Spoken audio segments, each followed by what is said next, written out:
Meeting to order. Will you all rise for the invocation by Pastor Dennis Conknight and stay standing for the Pledge of Allegiance.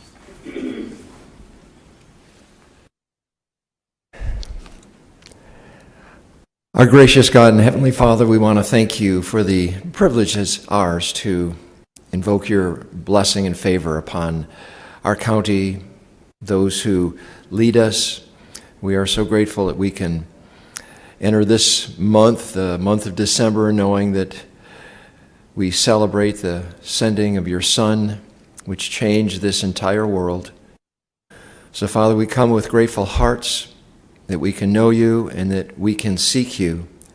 And, Father, we would pray for your favor upon our county, all of the leaders that help make decisions for our betterment. We pray for them. We pray your favor upon their lives. Pray that they would ever be seeking you and recognizing that without you, there is no true wisdom.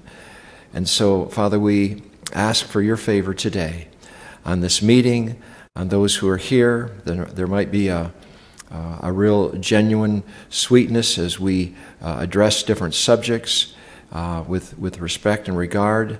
But then, Father, that you would give wisdom and guidance, for we know that great wisdom and true wisdom comes from heaven.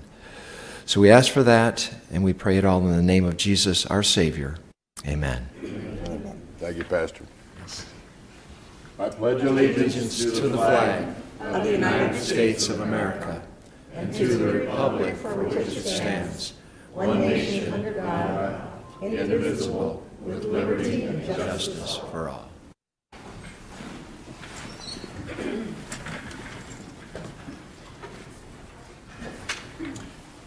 Need a motion to call for an executive session to be held December 20th, 2021 at 9 a.m. So moved.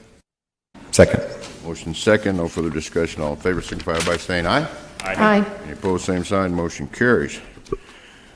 All right, we'll have committee or legislative reports. We'll start out with Coral Evans from Senator Kelly's office.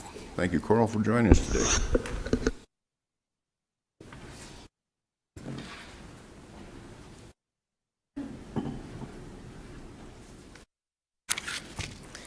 Good morning, Supervisors. My name is Coral Evans. I'm here today on behalf of Senator Mark Kelly. I'm his Northern Arizona Director. I appreciate the opportunity to provide you this morning with a few quick updates regarding the work that the Senator has been doing regarding infrastructure, water, and veterans on behalf of Arizonans.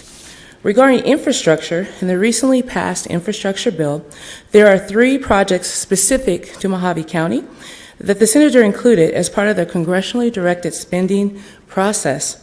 The first is the Bank Street Canal Stormwater Control and Reuse Project. This was a request by Mojave County, and in the budget, there is specifically $1 million to help move that project forward. The second is the Lake Havasu City Police Station and Jail refurbishment. The funding there provided through the budget is $1,778,000, and this was a request made by Lake Havasu City, and this will upgrade and rehabilitate a police station that's approximately 30 years old.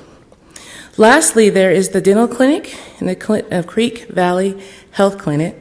Funding there is approximately $700,000, and this is to provide a way for affordable dental care in this particular community.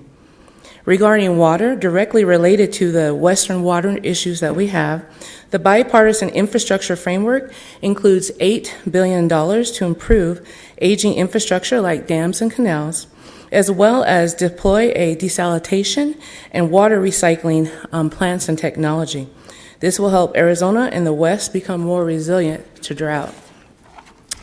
Also, the Senator is getting ready to introduce a bill that allows for the Colorado River Indian tribes to release their water to Arizona communities. This is something that I believe several members of the board support. Regarding veterans, as we know, Senator Kelly is a veteran, and he has introduced, led on, and co-sponsored over 20 bills that are related to health, safety, and well-being of our military personnel, those who put their lives on the line each and every day to ensure our freedoms. I want to mention 2 such bills here today that Senator Kelly introduced and led on. The first is S. 1319. This is a VA Quality Health Care Accountability and Transparency Act. Very specifically, this bill will require the VA to work with veteran services organizations to consolidate, display staffing and vacancy information, patient wait times, patient safety, and quality of care measures and outcomes in a way that's accessible to our veterans. This would also require that the VA annually conduct an audit on the data that it releases to the public to ensure that it is accurate and complete. Senator Kelly believes that access to reliable and usable data can better inform healthcare decisions, and this should not be out of reach for our veterans and veteran service organizations that support them. And lastly, there is S. 2088. This is the Brandon Act. Senator Kelly introduced this, and very specifically, it has to do with mental health services for our personnel. This would allow someone who is experiencing some type of issue to use a code word and can attain confidential mental health evaluation. This would allow service members who are experiencing such health issues to receive direct access to mental health and appropriate care, respecting their privacy and streamlining timely access to critical care. This bill is endorsed by many organizations, including the Air Force Association. So with that, do you have any questions for me? None. Thank you, Ms. Evans, for that update. We appreciate it. Oh, Supervisor Angus? Yeah, thank you. Oh, thank you for coming by. So there's a lot of new grants for roads and things like that, counties, and what would be the proper way of going to those? We're looking at some county roads that need to be upgraded. Is there money put aside for local? Because I know a lot of the money is going right to the state, to ADOT. So how much of this whole bill could go to local governments? There's specifically money set aside for rural Arizona. And we had a webinar approximately 2 weeks ago where we invited local municipalities to participate. I would be more than happy to send a link to that particular video as well as the information to your county manager, as well as set up a one-on-one conversation between Team Kelly DC, specifically Joe Russell, who handles infrastructure, and the Board of Supervisors, so you can also receive that information that way. Thank you. I've spoken to Mr. Russell. Thank you very much. Thank you, Ms. Evans. Supervisor Johnson. Coral, I'm sorry. I was trying to get the chairman's attention. Are you able to give an update on the downwinders situation right now, the legislation that's ongoing? I don't have an update specific to that. I'd be more than happy to get one that's more streamlined, but I do know that that's moving through the process, that the senator is very supportive of it, and that we understand the impact. My mom was a downwinders, as you know. Yes. And so we definitely understand the impact that has here in northern Arizona. Okay. Thank you, Coral. Thank you, Mr. Chairman. And Ms. Evans? All right. I think that's it. Thank you very much. Supervisor Angus, you have anything for a report today? I attended the CSA meeting on November 18th, and it was sort of a wrap-up getting into the next legislative session, but it was also the meeting where the new president of CSA was sworn in, inducted, I don't know what the term is, and this year the new president of CSA is our own Jean Bishop. She's worked hard. It's a very prestigious job. She'll be representing Arizona and for federal issues and traveling around, and I just want to wish her luck. And congratulations, and there's a picture of her up on the, taking from the last CSA president, the gavel. Congratulations. Thank you, Supervisor Angus.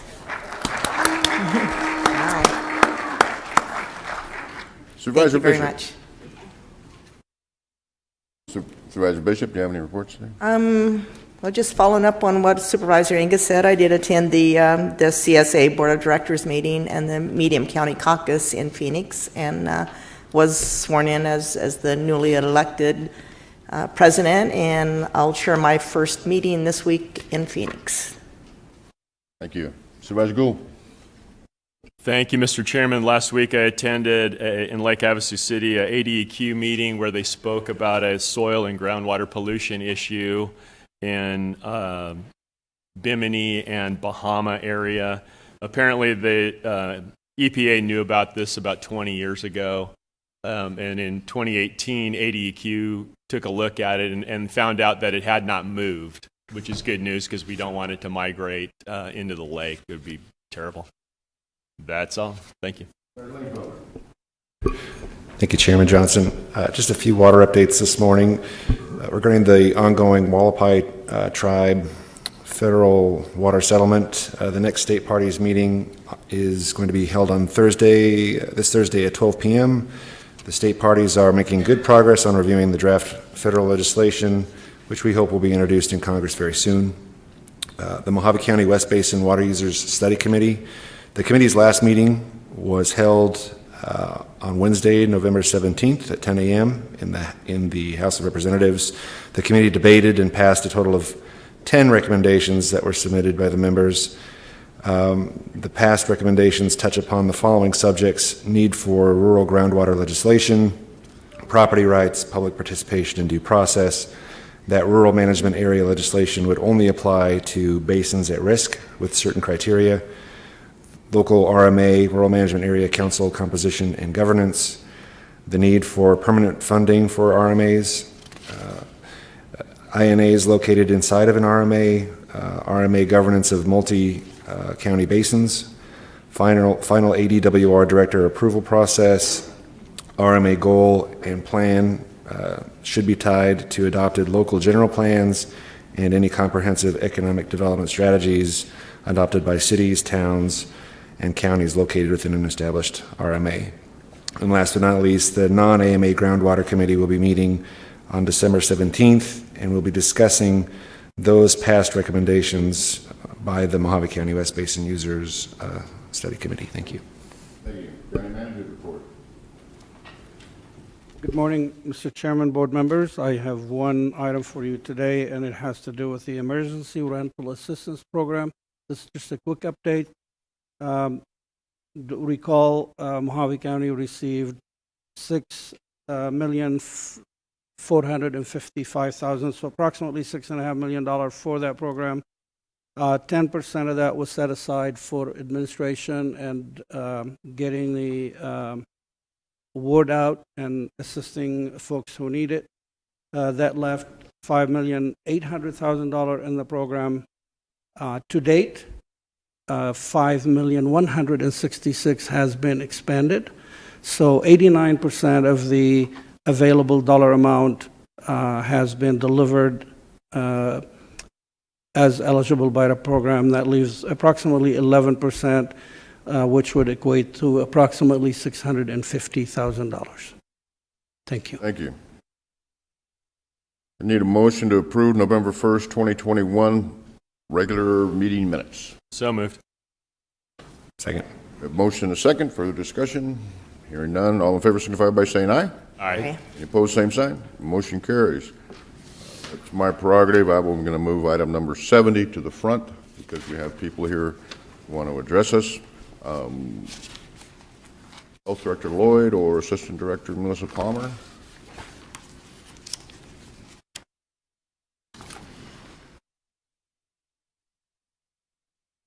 Good morning, Chairman Johnson, Board of Supervisor members. Mojave County Department of Public Health reached out to all Mojave County hospitals, and Kingman Regional Medical Center was able to afford the staff to come and speak this morning. Dr. Dawson, Dr. Santorelli, and Dr. Dietrich will be presenting information from the KRMC facility and will field any questions while they are here. We would like to thank KRMC for allowing them to take the time to speak today, as we realize they are extremely busy.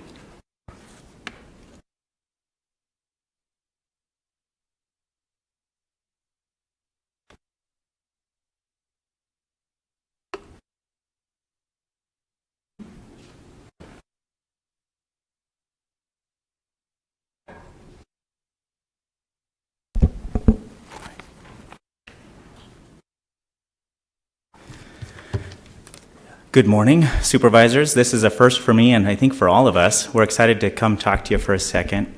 We were asked to discuss some of the early therapies in COVID. I think it's safe to say that that's fairly controversial. As to what is the right way to treat early COVID, I don't know if we're going to have the right answer for you, but we're going to ask for your help if you have questions. We have a formal presentation. Anthony's going to present that part. Let me introduce this real quick, a little bit more, just real quick. So Anthony, right here, Anthony is a PhD, and we're excited to have him as part of the hospital. He's revolutionized our local area for being able to do research studies and progress medicine in the region. Tyson is not just a pharmacist, but also a specialty pharmacist in infectious disease, and he's the guy I call when I'm stumped in the ER. I happen to be an ER doctor, and I'm the medical director at the ER here locally. I think first what we'll do is Anthony will give it to you. Thank you, Adam. So as we move into this, I really am going to take some time to present some of the most recent data, both published nationally and generated by Kingman Regional Medical Center's facilities for the outpatient therapies available if you do get sick with COVID-19. And they can be classified into three overall groupings. Those that are FDA approved, which include the monoclonal outpatient infusions, bamlanivimab and istusumab, as well as the Regeneron monoclonal infusions, casirivimab and imdevimab. So this also includes new drugs that are being evaluated by the FDA, and these are your oral antiviral pills like molnupiravir. Then there are drugs which you may have heard about and read about that are investigational or experimental at this time. And this includes the serotonin reuptake inhibitor fluvoxamine, as well as the antiparasitic ivermectin. And then as the pandemic has progressed over the course of the past 2 years, we have invalidated a few therapies for use in the outpatient setting, including COVID-19 convalescent plasma and hydroxychloroquine. So it is important to note that over the course of this entire time, Kingman Regional Medical Center and medical providers throughout Mojave County are making decisions on what to offer based upon the best available evidence, whether it refutes or supports the use of a certain medication. So since that first case appeared in early of January of 2020, the main focus was on hospitalized patients and those with severe symptoms. It wasn't until 2 months later that we started to investigate outpatient therapies, which include the convalescent plasma, the serotonin reuptake inhibitor, and hydroxychloroquine. 2 months following that, the trials on outpatient medications began with the monoclonal therapies bamlanivimab and istusumab. Both the Regeneron monoclonals and the bamlanivimab monoclonal received FDA authorization in November and February. Studies on convalescent plasma closed after this point, and new drugs like molnupiravir, the oral antiviral, are being debated at the FDA and in KHI facilities as we speak. So while I can't talk to you about all of the data that supports or refutes their use, I will be presenting to you a series of published articles from the New England Journal of Medicine, Lancet, and the American Journal of Emergency Medicine, as well as some internal data that we've used to inform our decision-making processes. So the first drug to receive EUA authorization were these monoclonals. And up on screen I have for you the bamlanivimab and istusumab comparison. They received their FDA approval based on a few critical data points. First and foremost, that 7 days following infusion among sick patients, individuals given this drug showed a reduction in their viral load, which means they had less virus circulating throughout their body. That was quickly followed up with a report of a more rapid reduction in symptom severity from 6 days to 3 days in patients with this drug. This all culminated in a reduction of those requiring hospitalization or expiring from around 6% to just under 2% in patient populations.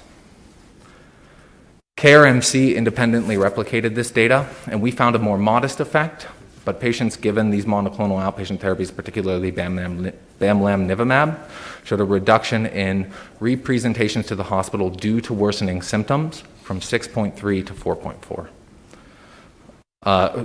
Requiring hospitalization from 6.3 to 4.4. We also reduced the amount of people coming back because they were getting sicker by 10.9% through this drug. While we were administering the bamlanivimab cocktail, the Regeneron monoclonals got their emergency use authorization based largely on the same preliminary data, first of reduced viral load in patients 7 days following infusion at a couple of different doses. We then began to administer this and are still administering this with a slightly improved outcomes from the bamlanivimab monoclonals, with a reduction of patients needing hospitalization after this infusion down to 4.3%. This was, of course, validated by the release of the phase 3 trial data, which showed that patients given the Regeneron monoclonals have a reduction of 5% hospitalization or death to just over 1% in a national sample. Because the Regeneron monoclonal is working better for our neighbors and within our community, Kingman Regional Medical Center has chosen to use it as our primary outpatient management for COVID-19.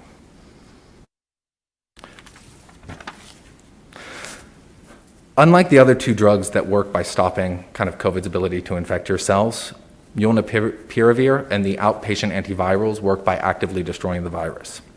The FDA was just submitted a recommendation for approval for administration of these oral antivirals based upon the data I have on screen for you, where patients receiving these oral antivirals have a hospitalization and death rates of only 6.8% compared to 9.7% among those receiving placebo. While we are not currently administering these drugs, we are closely tracking FDA decision-making and the data before deciding whether or not to offer these at KRMC facilities. So those are the validated or potentially soon to be validated therapies. Moving into the ones that are still investigational and experimental, I have for you fluvoxamine, which the studies began on it back in April of 2020. Fluvoxamine is a selective serotonin reuptake inhibitor. We often give it to patients for anxiety and depression-like disorders. And while the data on it is still in its infancy, it appears to be promising. As you can see by the slide up ahead of you, patients receiving this drug may experience a reduction in lung tissue damage from COVID-19. Furthermore, administration of fluvoxamine has been associated with a reduction in patient-sought care for worsening symptoms, as well as a potential reduction in death, granted less than the monoclonal therapies, with that reduction from 2% in placebo groups to 1% in patients given this SSRI. Also investigational and experimental is the repurposed drug ivermectin. So data has recently begun to be released on its efficacy. Unfortunately, this appears to be less promising than fluvoxamine, with no difference detectable in time to symptom resolution among patients administered this drug versus a placebo. Moreover, patients given ivermectin were more likely to come back to the hospital due to worsening symptoms, and the administration of this drug was associated with a 3-fold increase in severe side effects. While some data does support the administration of ivermectin for COVID-19, the 3-fold increase in severe side effects and required hospitalization due to those requires a greater degree of evidence for its efficacy or its utility in use than is currently available and is not being offered through KRMC. Finally, the drugs that you may have heard about that we no longer offer due to proven futility in treating COVID-19, the trials for convalescent plasma released their data in November, showing that there was little to no observable reduction in hospitalization, symptom remission, or death rates among patients compared to placebo. And then finally, for hydroxychloroquine, an abundance of data starting very early was generated on it, all of which proven ineffective at treating patients with COVID-19. To illustrate this, I'm showing you the results of a recent meta-analysis, which independently compared the outcomes of over 20 different studies, concluding there's no benefit on symptom progression, need for hospitalization, or death rates. Finally, kind of just in summary for you guys, the best current available medical evidence suggests the monoclonal therapies are most efficacious in treating and managing outpatients with COVID-19. Though at Kingman Regional Medical Center, we're continuing to track new developments and new data as they're released on a daily basis So it's important to continue to talk to your medical providers and see what's available at that time and what's supported by the body of scientific evidence. Thank you. That's while we're available to take any questions. Any questions this time, Supervisor Lingenfelter? Thank you, Chairman Johnson. I want to thank all three of you for coming here this morning. In 2 years, this is the first time I've ever seen any sort of a presentation on this type of information for the public, and so I thank you for that. My first question is, what are the eligibility criteria for the monoclonal therapies? So right now, just as an individual, if I get tested and I get a paper that says, hey, I have COVID, I think, and correct me if I'm wrong, people just go home for the first 10 or 14 days and they sit there and they wait to see how sick they get. But now we have these treatments that, once they're proof positive, are they given information on these early treatments at the hospital, or what are the criteria for those, please? Fantastic question. So the question is, what's the criteria? Someone finds out they get COVID specifically, and then how do they proceed, basically, right? This is still an investigational drug, not FDA approved, but exciting. It's one of these medicines that a lot of people are saying how much better they feel, and they feel better quicker. If you are in a low-risk category, you don't necessarily even qualify as an investigational drug. In fact, you have to be over the age of 65 with a COVID-positive test, under 10 days sick, not hospitalized, not on extra oxygen. Having said that, if you're under the age of 65, there's other criteria that can still be a risk factor. Being overweight, diabetes, kidney disease, heart disease, and the list goes on from there. When people do get COVID and they want this therapy, the process essentially was a voicemail system, and we, at our facility at least, have just converted over to the free online setup that we've been doing, the Care Anywhere, and we're just converting over to that in the last few days to manage both. Supervisor Angus. Thank you very much for this presentation. I want to talk about ivermectin. It's been in the news a lot lately. There have been lawsuits. People have demanded hospitals give it for very sick patients.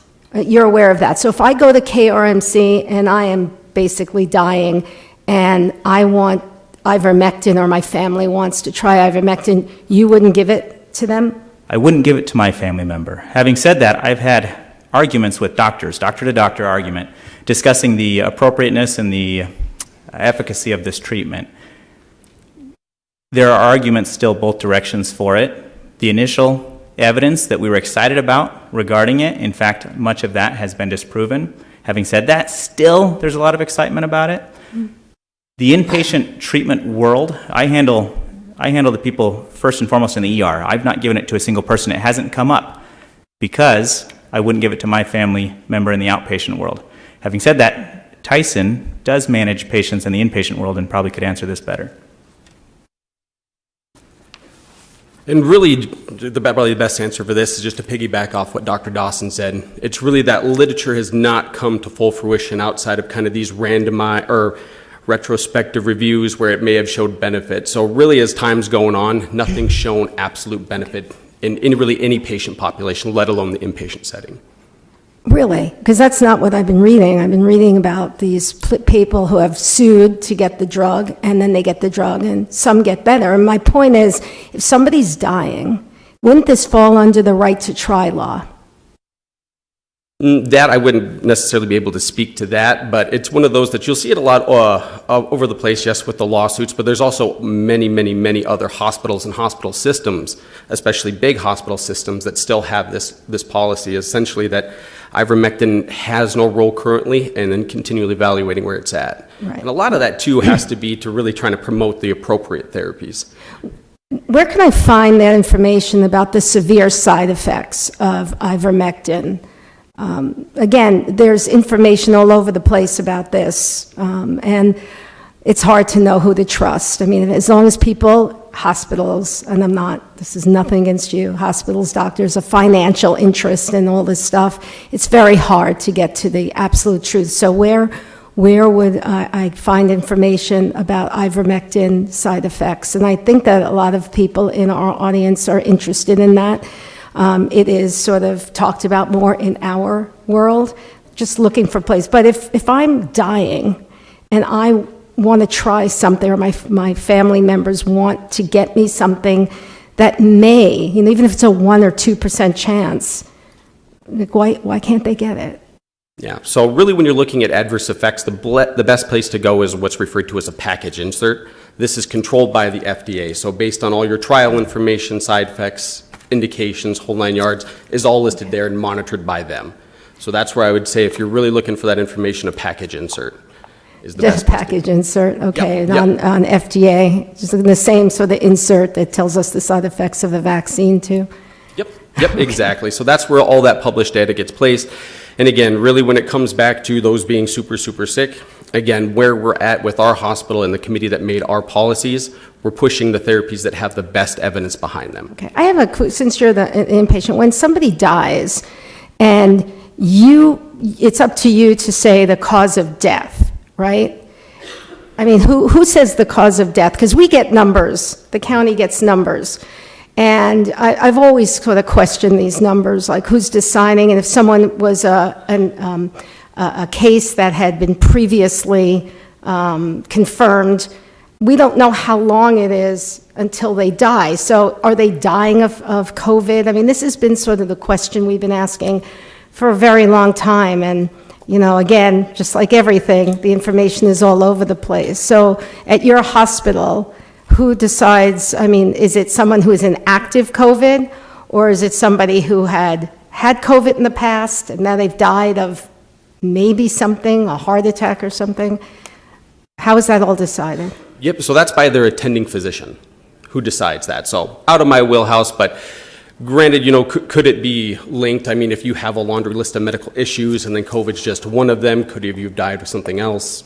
Yes, that's probably a valid point, but that's not the decision that I make. That's up to their attending provider to push that cause of death. Okay.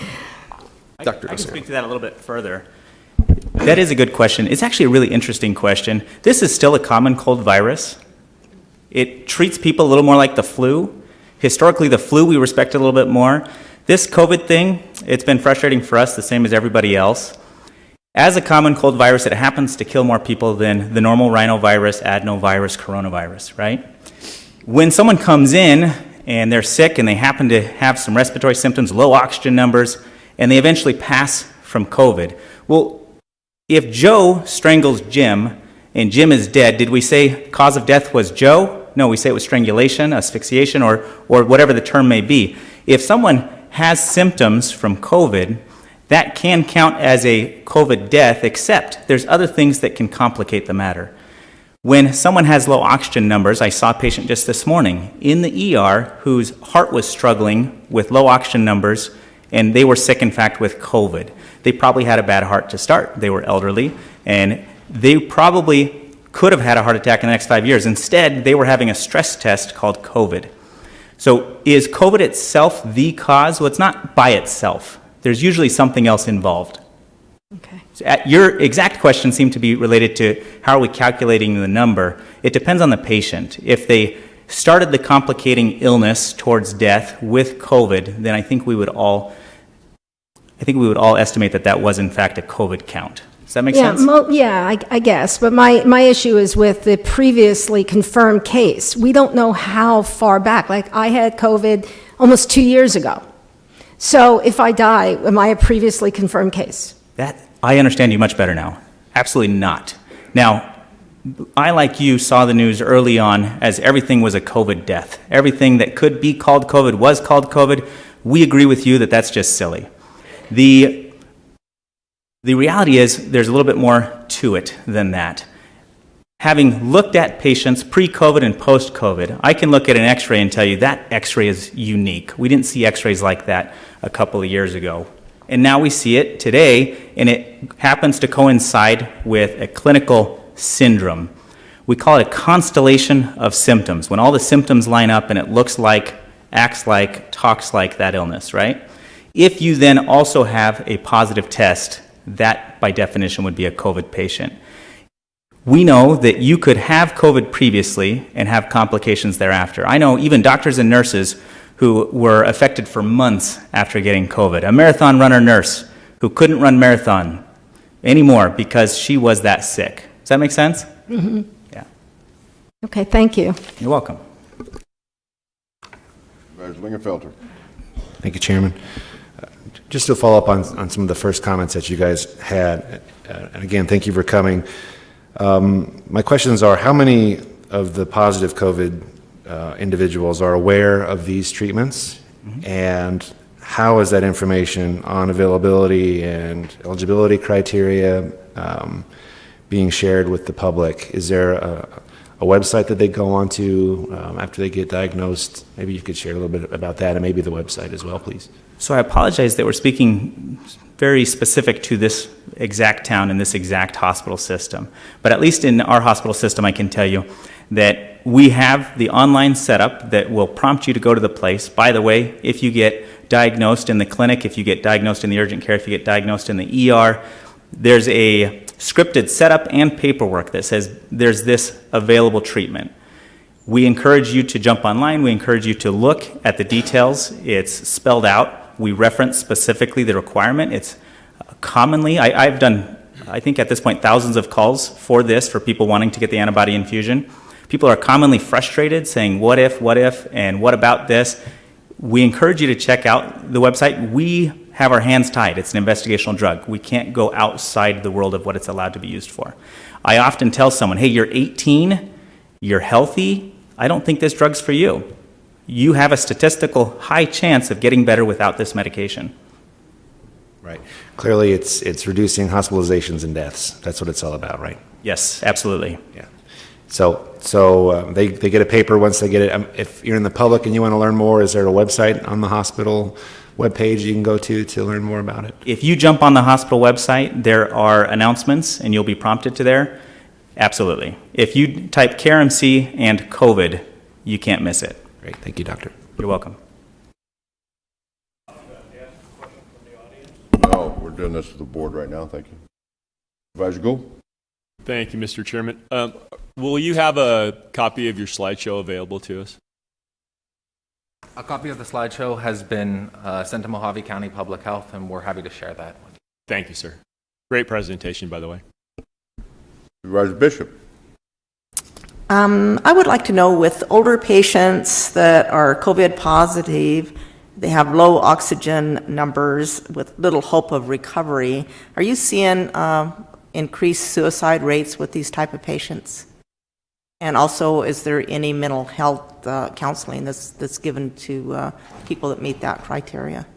So one of the major concerns that we see, while we're not actively tracking suicide rates in a specific older population, one of the concerns that has come out is the mental health impact. And we have done a considerable body of work at KRMC examining that.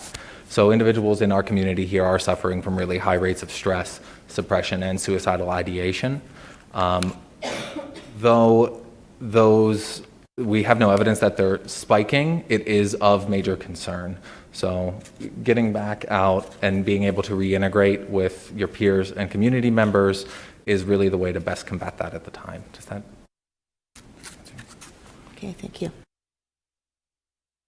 All right, well, thank you very much, gentlemen. Does that conclude your presentation?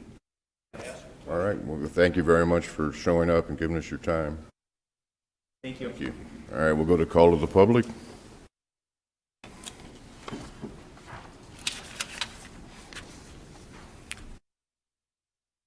Jolene McDonald.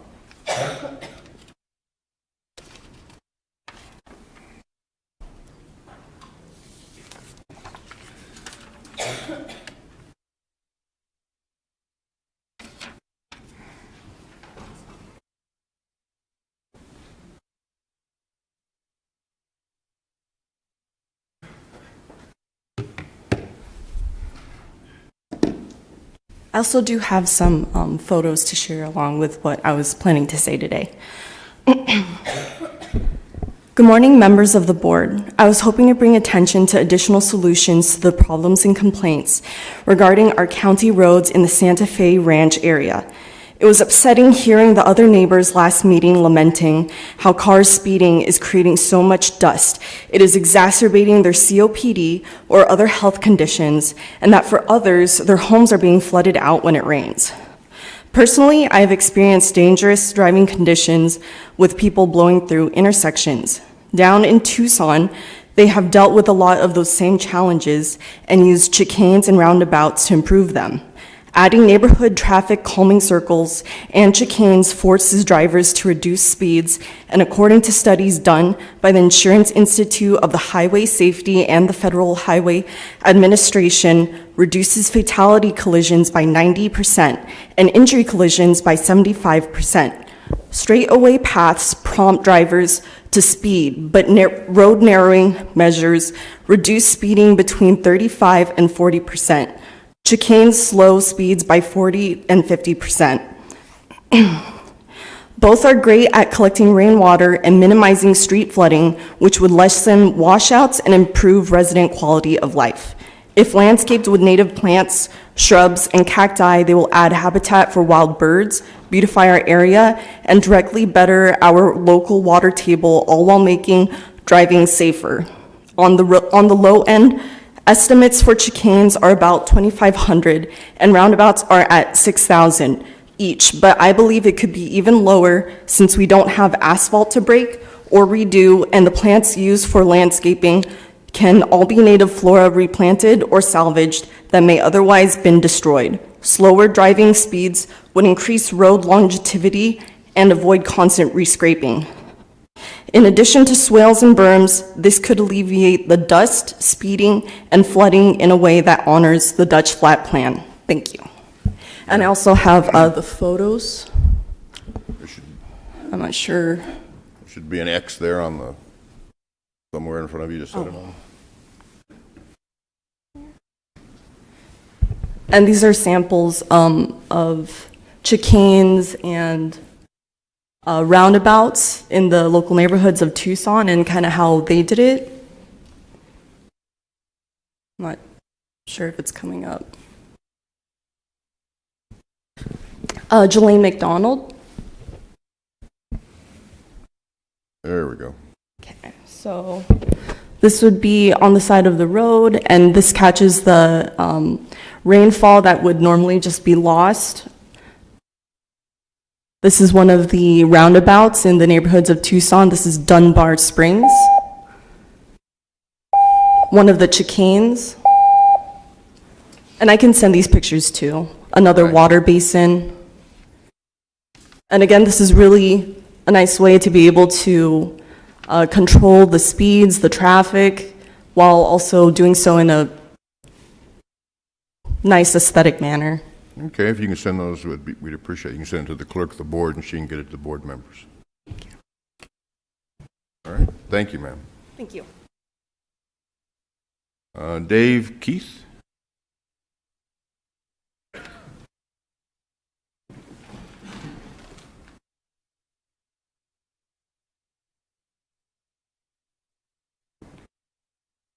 Good morning. A couple of weeks ago, there was a news story that I read that was published in the Havasu newspaper. The article was about another Board of Supervisors backed and failed business project in Golden Valley called The Hive. The project involved swapping acres of public BLM land and the Hive site for private land in a mountainous area. Then the owners of the private land to sell the Hive site to the developers of the Hive project. The Hive was to provide much employment opportunity for the citizens of Golden Valley. According to the article, the purchaser has defaulted on payments for the land. Now the Hive project is now canceled or in jeopardy. The article goes on to state that the Board of Supervisors are concerned because they have spent $750,000 on a driveway to the Hive to serve the Hive project. I too am concerned. About 2 years ago, Wilma Jean Bishop, while campaigning for her current term, was questioned about road improvement expenses in Golden Valley. Ms. Wilma Jean Bishop stated the cost of the Colorado Road Legend Ranch hard coating and improvement project only cost the county $55,000. Why does a private driveway cost the taxpayers of Golden Valley $750,000? Now the Arizona Department of Transportation installs concrete curbs along the center lane of Highway 68, cutting off the ability to move from the South Valley to the North Valley and vice versa. If you're traveling east from the west side of the valley, you cannot support businesses on the north side of 68 without driving further east and then back driving. Doing U-turns have become dangerous to complete. My questions to the board are, since you can spend $750,000 on a private drive, can you quit taking tax revenue collected in Golden Valley, spending it in other communities, and begin to spend it for the well and good of the people of Golden Valley? Do you have any projects ready to go to improve the roads that connect westbound 68 to Chino so the citizens of Golden Valley who are now being forced onto alternate routes do not have to ruin their automobiles traveling these alternate routes? Are there any projects to improve Highway 68 at crossover points to easily facilitate U-turns for both automobiles and delivery vehicles? Are there any plans to improve Ship Road to become a west to east corridor similar to Chino? Thank you. Thank you, sir. Jennifer Esposito.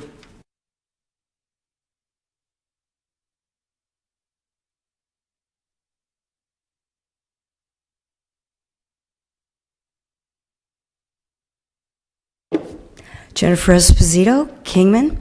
Let me help you out here. Dr. Zev Zelenko was an advisor to President Trump when President Trump had COVID. He developed an over-the-counter protocol called the Zelenko Protocol, which you can easily find online with an internet search. And I can personally vouch that it kicked COVID's ass for me when I had COVID, despite the fact that I had an active autoimmune disorder that affected my lungs. Now, what your experts from KRMC forgot to mention is that they were treating patients with the deadly failed Ebola drug, remdesivir, which was well known to cause kidney failure and liver damage. So if they are now telling you that molnupiravir is some great recommended drug, run. Get in the car and drive to the brand new facility in Henderson, because I'm going to state on the record right now, if I am dying in the street, leave me there before you take me to KRMC, and my husband feels the same way.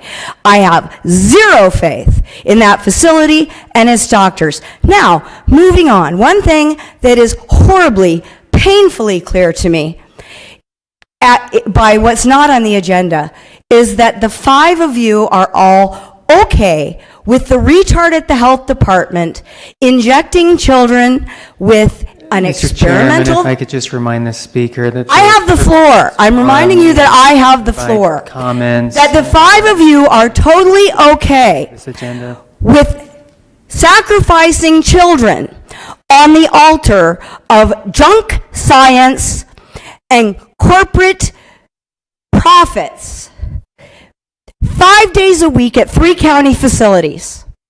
Now, I'll bet you that the retard did not tell you... Mr. Chair, again, remind the speaker that name calling is not the purpose of this agenda, but she's welcome to provide her comments. Contains a drug that is used to treat heart attacks.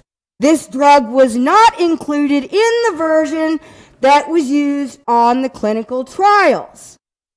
So, therefore, the five of you through the county are experimenting on children, and all I can say is that I am extremely disappointed at you.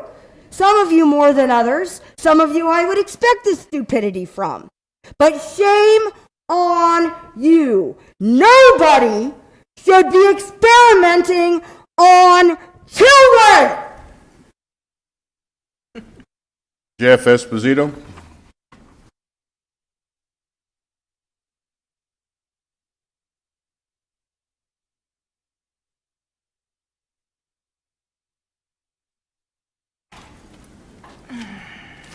Well, that was exciting.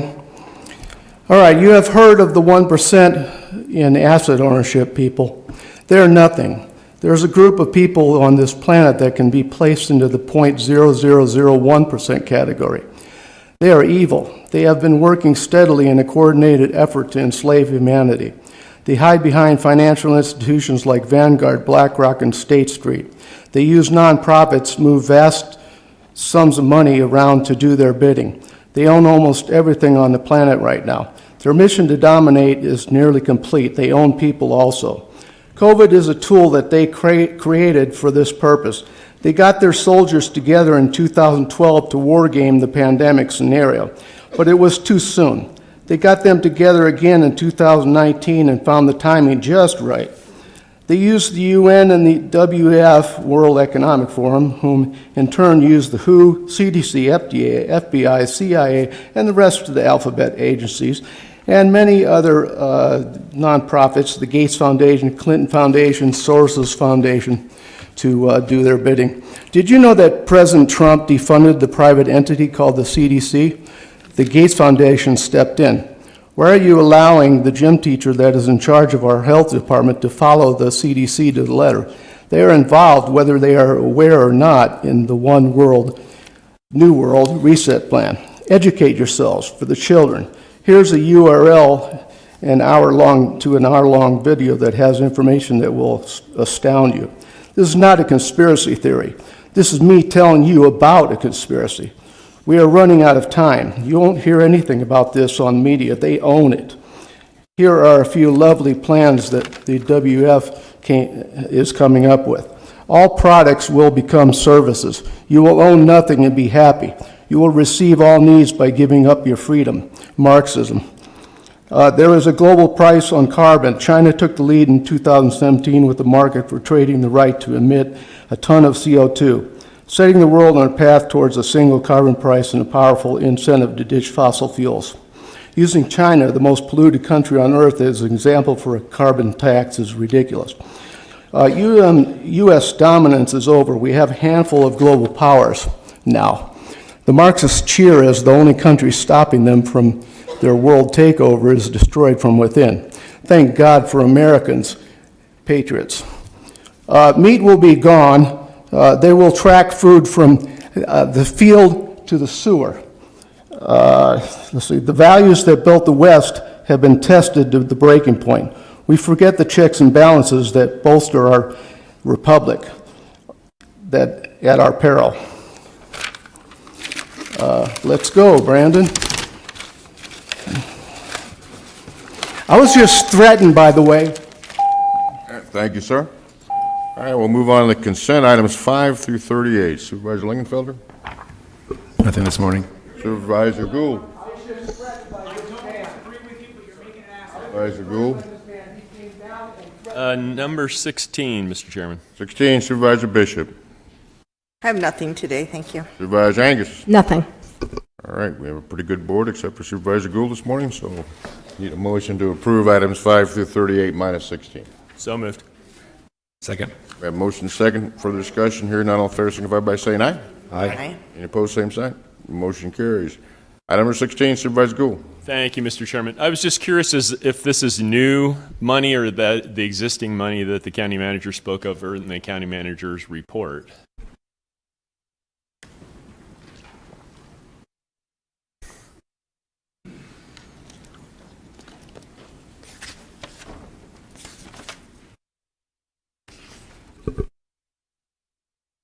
Chairman Johnson, members of the board, this is the ERAP1 funding. So this is the current funding at this time. So it's not new money that's come down from the federals created out of thin air?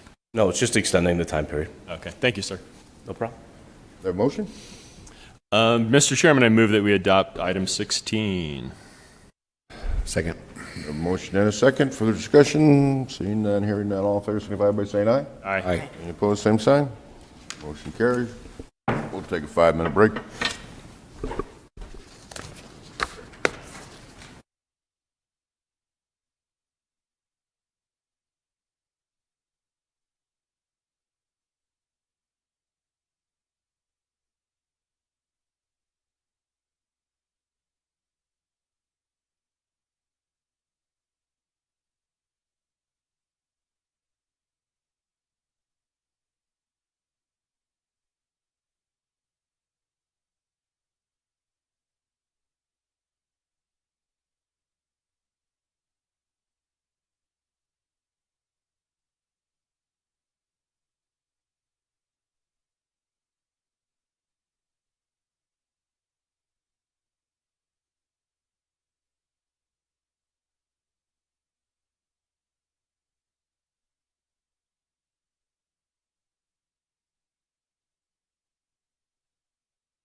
is called back to order. Item number 41 is a public hearing.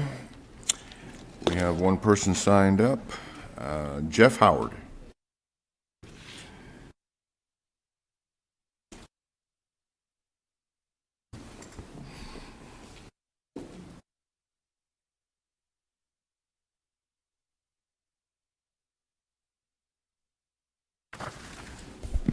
Good morning. Jeff Howard. I just wanted to speak in favor of this item 41. Watched the growth over there in the Littlefield scenic area over the last couple of years. Been several new single-family homes and developments growing, popping up, and this project will bring much-needed services to the area with a gas station, restaurants, convenience store will help the growth out in that area. And I just wanted to speak in favor of it. Thank you, sir. Thank you for your time. Anyone else wish to address the board? Seeing none, I will close the public hearing. Pleasure of the board.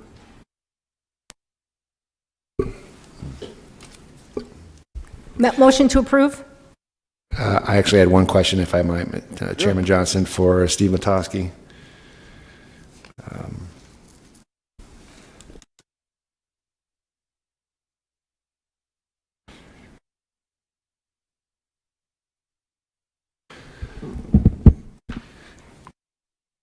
Director Latosky, can you talk a little bit about the traffic analysis on this? Yes, Chairman Johnson, Supervisor Lingenfelter, members of the board, Mojave County Public Works has been in receipt of what's called a traffic impact analysis for the proposed truck stop.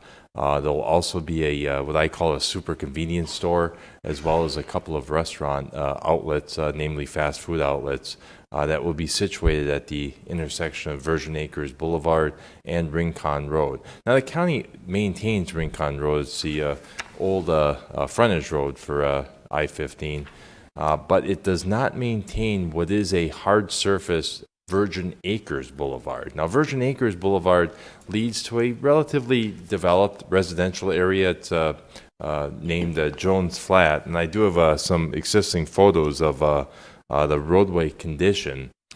It is a paved roadway. However, it is severely deteriorated. In fact, it is past its useful life.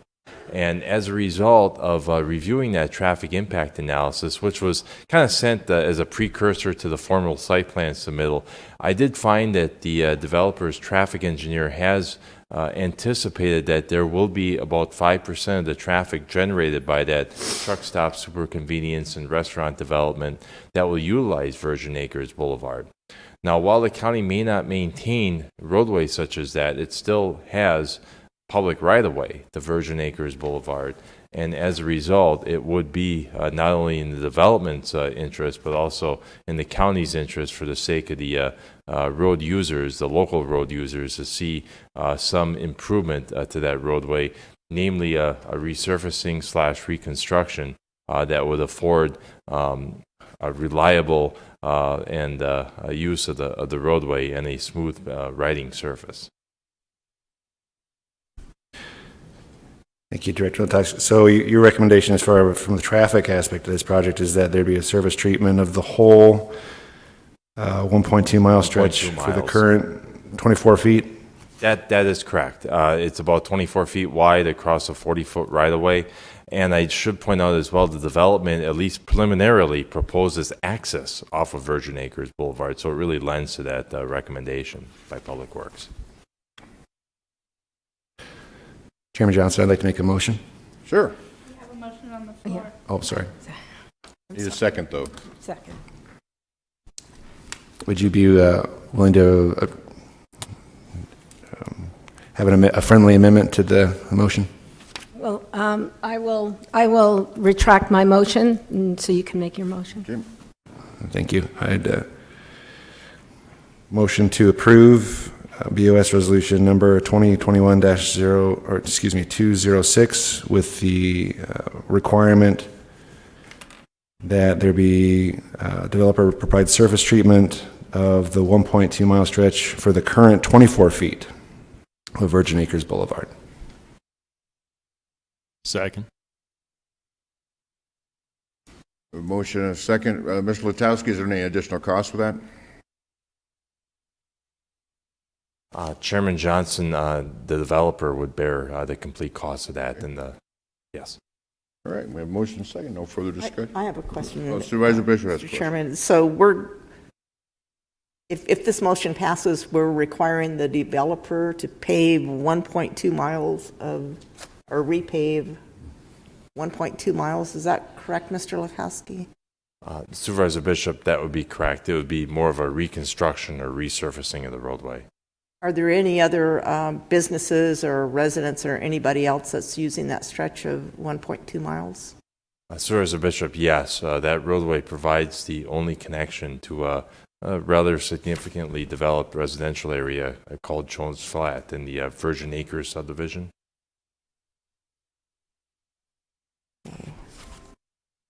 So I'm not sure that, I'm not quite understanding why a business would be required to be responsible for the entire length of that road. Are they using all of that road for their only access?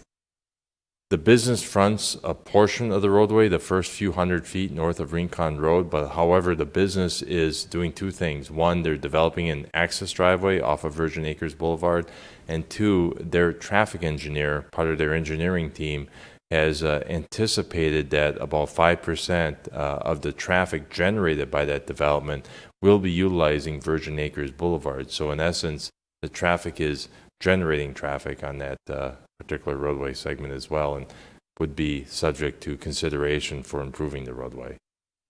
Okay, is this maintained by Mojave County?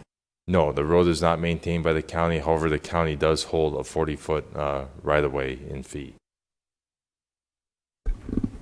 Okay, Mr. Howard, is that going to present a problem with your development? I'm assuming this is your development. No. I'm sorry then. I just wanted to answer you. I don't represent the developer in any way. And as far as I know, I won't try to speak for the developer. I have no idea if they would agree to that or not agree to that. It does sound a little egregious to me as a citizen that they would be responsible to pave 1.2 miles or repave 1.2 miles, but I won't try to speak for them, to be clear. Thank you very much. Mr. Chairman, I see Kathy Tackett Hicks is indicating she's representing the developer. Yes. Sure. Good morning, Honorable Chairman, Supervisors. My name is Kathy Tackett Hicks. I'm acting as the owner's agent. This project goes up along Virgin Acres. I'm surprised at this. Okay, this is the first time that I thought that this project was going to have 1.2 miles of added paved road. As it is right now, we have to redo Rincon up to the interchange right there in the first 950 or 1,000 feet along Virgin Boulevard where this project butts up. We'll have full width improvements. I am aware that the property owners up in the RV area to the north that serves this, 5%, have been wanting for a long time that road to be paved. I am aware that they have wanted that. I felt that this project was good. It would pave full improvements the first almost 1,000 feet. I am concerned that this added cost will throw the project backward. If you're insistent on it, maybe we need another couple weeks to talk with the developer, but this is very surprising and it is a huge cost. Okay, thank you. Mr. Letowski, can you give us a rough estimate of what that project would cost the developer? I mean, just a ballpark. Supervisor Chairman Johnson, members of the board, the roadway will, in all likelihood, still function as a relatively low-volume road, something on the level of just a couple hundred vehicles per day. There are many means by which a road can be resurfaced, and I would certainly lean on a developer's engineer to come up with a very cost-effective means of doing so. the county has, seen, similar roadways put together probably on the order of about $250,000 a mile. It doesn't necessarily have to be a full-blown, reconstruction that would add magnitudes of costs above that. There is existing asphalt there, so taking it and perhaps milling off, a certain portion of it so that a fresh, thin asphalt overlay may indeed provide for a lasting serviceability of the roadway. It's I do want to express that I think there are options, cost-effective ones that the civil engineer for the developer can come up with. Okay. Any further questions? Supervisor Angus. So I just want to make sure I understand all of this. So this item, this issue has gone through planning and zoning. They've done everything they're supposed to do, and now at this 11th hour, we're asking them to pave this road, which I assume is a huge cost. How come this wasn't brought up before?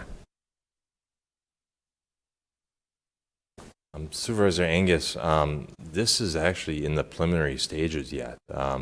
There has not been a formal site plan submitted to the county for review. The traffic engineer, at their own discretion, submitted to my office, me directly, a traffic impact analysis.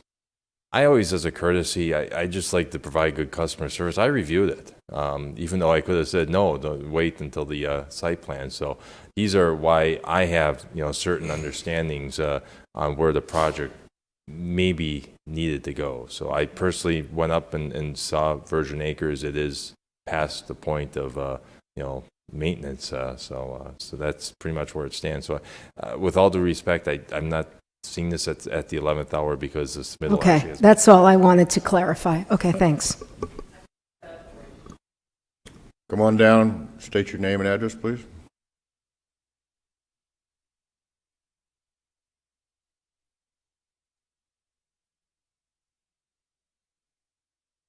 Anthony Gill, 78 Littlefield Lane. I was here at the last meeting.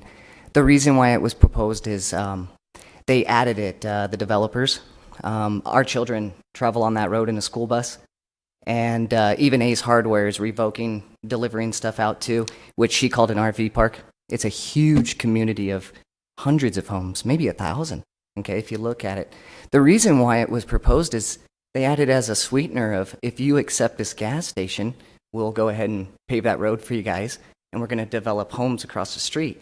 So the last meeting, when they said that, we were going to oppose it, and then when we heard, hey, they're going to fix our street and develop the area, we said nothing. So the reason why it's out there is they're trying to use it as an incentive to get this passed. They have no, I don't think they're going to plan on doing it, just so you know. It was just said to get it approved at the last meeting. You can watch the YouTube channel. They said they're going to develop the road, and also they're going to develop homes across the street. They said, if you look back, I think they said they're going to be government affordable homes, and that they would take care of the entrance and the street. So the 6 of us that drove up here, we went, wow, and we said nothing. Because we think it's in the right location if that's done. That street is terrible. You can't drive on it. So. Thank you. Thank you. Mr. Latowski, you said that road is not in our county maintenance plan? Correct, Chairman Johnson. Chairman Johnson. Supervisor Bishop. Mr. Lakowski, why wouldn't the residents that live on this road just petition the county to take over maintenance of the road or do a home or a road improvement district? And it seems unreasonable to ask a developer to pave their street for them when they're getting the benefit of it. So has that been discussed with anyone in the area about doing a road improvement district and everybody share the cost that way? Correct, Supervisor Bishop. Back last summer, I believe it was July, the Board of Supervisors actually established what's called the Virgin Acres Road Improvement District. Right. However, the boundaries of the district does not include Virgin Acres Boulevard.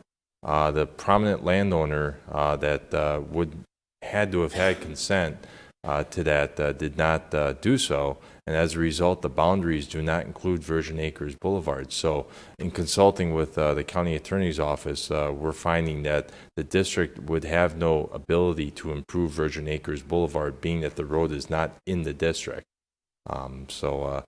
With regard to the county just accepting it in its current state for maintenance, Public Works would, and we have a track record that we would not recommend acceptance in its current substantially deteriorated state. It would need immediate reconstruction or resurfacing. In fact, the roadway is in such a status right now of just disrepair that there's actually a 2-track unpaved road parallel to the roadway that actually traffic is using in lieu of the roadway.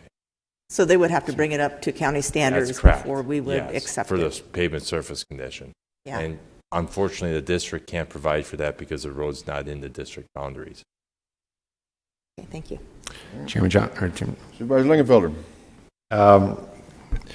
This is up north, obviously, in District 1. I've been there recently. I'm not sure if any of the other supervisors have traveled on this road. I have. I've met with several of the residents that live up there, and the road is, as Director Latosky stated, so horrible that there's a dirt road on the side that the school buses and delivery trucks and everybody else is using.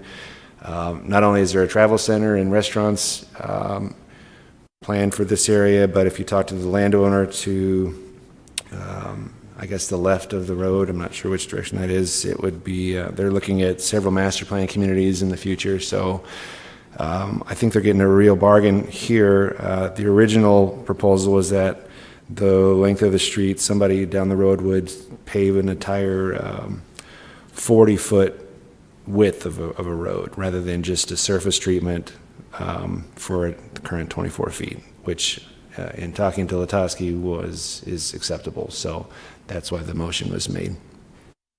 But don't we, typically when a business comes in, we make them do road improvements to their property, not pass?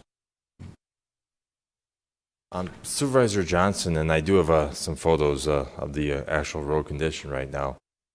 If the development is placing traffic, generating traffic on the roadway for the purposes of its commercial business, there is a nexus, a basis by which those improvements could be required.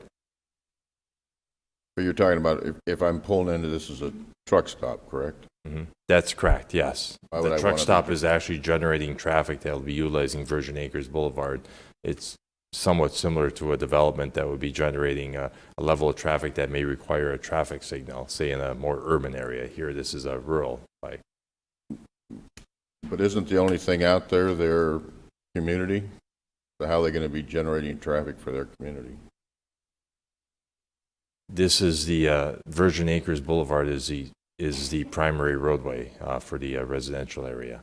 Right, but I mean, truck stop's not, you don't pull into a truck stop and then go, by the way, I'll drive out and drive on that community.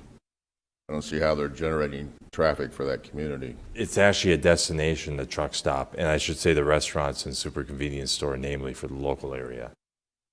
That would be generating additional traffic. Somebody local to the area may find it useful to, frequent one of the restaurants. I believe there are a couple of fast food restaurants, or say a super convenience store for some.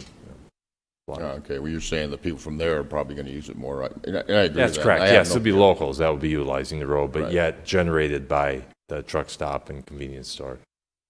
I just think it's our responsibility if a new business comes in, like we've had some in Yucca where we said, hey, you're going to pave a lot of road because traffic will be going to your business, but we didn't require them to put any roads past that, so I don't know that I would support going past it, but that's just me. Chairman Johnson, if I... Supervisor Bishop? Mr. Lukowski, how far is it from when you exit the freeway to the truck center using that road? Right, and we're speaking of I-15 exit 8. Once you get off the interchange, I would reason it being about 1 mile at best, and this would be getting off at CR 91 to Rincon Road.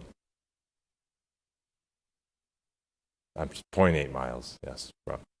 So why not just require them to upgrade that 0.8 miles so that traffic could safely maneuver off from I-15 to the truck stop and then probably get right back on I-15 and continue their travel. Supervisor Bishop, currently Rincon Road is in a good pavement condition. There may be some turning lanes that will be necessary in and out of the truck stop itself.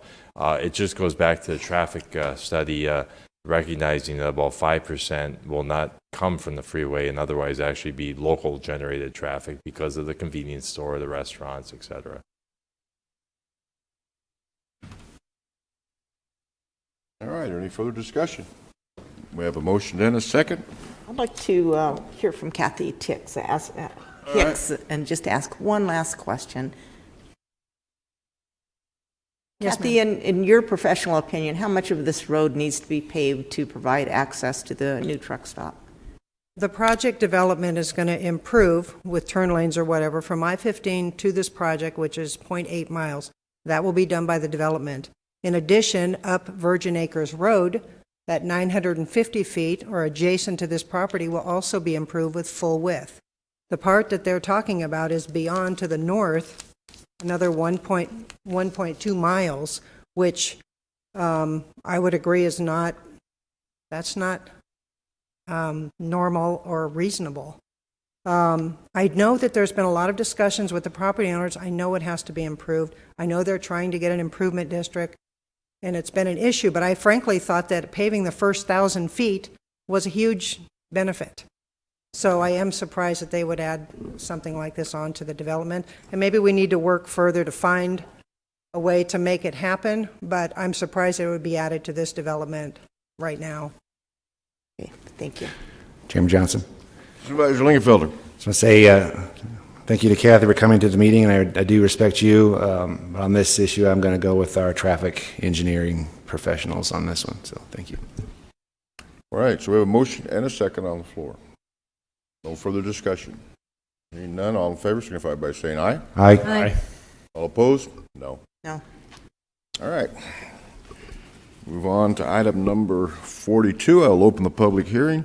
This is rescission of Board of Supervisors Resolution 2013-05 and Resolution 2006-255. I have no one signed up. Is there anyone from the public who wishes to address the board? Seeing none, I will close the public hearing. What's the pleasure of the board? Chairman Johnson. Supervisor Lingenfelter. Make a motion to approve resolution number 2021-207. Second. I have a motion and a second. No further discussion. All in favor signify by saying aye. Aye. Any opposed, same sign. Motion carries. Item number 43, I'll open the public hearing. It's a special use permit. I have only if needed. Is there anyone from the public who wishes to address the board? Seeing none, I will close the public hearing. What's the pleasure of the board? Chairman Johnson. Supervisor Lingenfelter. Make a motion to approve Mojave County Resolution number 2021-208. Second. Motion and a second. No further discussion. All in favor signify by saying aye. Aye. Any opposed, same sign. Motion carries. Item number 44, I'll open the public hearing. Special use permit. I have a couple people signed up.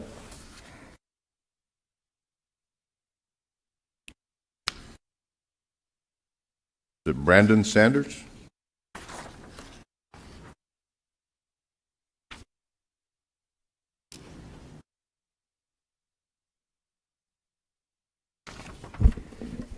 Good morning. My name is Braden Saunders. I represent Yesco in this application. I'll keep my comments fairly brief, but I just wanted to bring to the attention of the board, we do believe that our project meets all the requirements of the federal, state, and local requirements set forth for billboards. As far as the spacing and density goes, we check all the boxes and see no issues with it. With that said, we know there have been opinions in opposition to this, and wanted to make ourselves available for any questions if there are any. As per the county code, we were required to send a notice out to everybody within 300 feet of the boundary lines of the property that we're on. Happens to be a pretty big piece of property. So we are aware of those. We've gone to lengths to mitigate those concerns. We did send response letters out to everybody that sent one in. We did receive some feedback and are planning on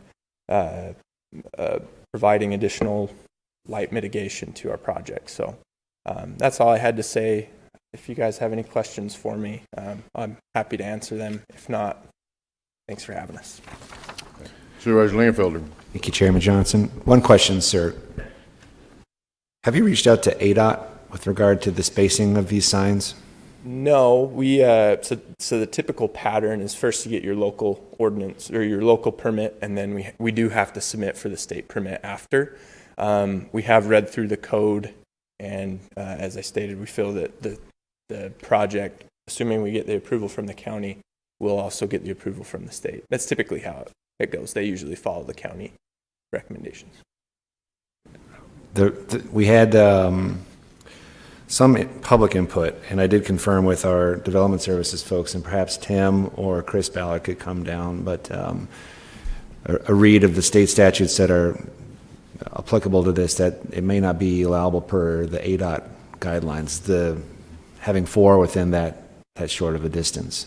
Have you? So my understanding is that in a commercial property, because there's different sections. There's unzoned property that has commercial use, that has further spacing requirements, and then there's zoned properties that have more condensed spacing requirements. So where this property is zoned commercial, highway commercial, the spacing requirements for it is 500 feet. That was my understanding. I could be wrong, but I mean, I do read billboard code for fun, so. Thank you. All right, thank you, sir. Oh, Ms. Ballard, you want Ms. Ballard to speak on this, or want to do the public hearing first? Public hearing first. All right. Matt Largent?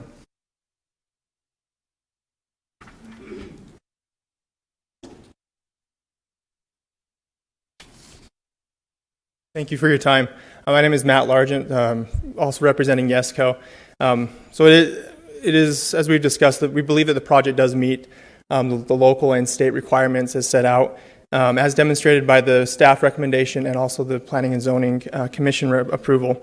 And then also in the Mojave County Code, it does state that it is the policy of the Board of Supervisors to approve off-premise signs in viable commercial or industrial areas. We're aware of the opposition, and we take that seriously. YESCO has a long history. We're a 100-year-old company, and we have a long history of working with the community members. We want to be good citizens in the area. And as Braden mentioned, we have reached out and sent letters to all the different people who sent in opposition letters. I received a phone call last Thursday from Baldur Lindner. He's a property owner near the property, and we had a discussion. And one of their main concerns is about light pollution and affecting the night sky and things like that. And so one of the things we're going to do is we're going to put light shields on the signs that will make it so the light is more directed directly onto the billboard. There won't be as much spillage, and there won't be like someone shining a flashlight into somebody's window. And we're also going to self-impose a curfew and turn the billboards off at midnight every night so that there won't be as much light pollution. In that discussion with Mr. Lindner, we also talked about the light pollution that comes from the freeway and the semis and the vehicles and things like that are passing all throughout the night. And we came to the conclusion that it probably won't add that much more light pollution to the area, more ambient lighting, than is already coming from the freeway. Just one more quick thing is 75% of YESCO's billboard clients are local small businesses, and billboards have been proven effective at getting travelers off the freeway and into local businesses, and we believe that this would be a benefit to the community and in the local businesses, especially where there's more travel centers and things coming to get people off the freeway and spending their money in the Littlefield area. Thank you for your time. And if you have any questions, I'm happy to respond to those as well. I have none, thank you. Brent Levitt?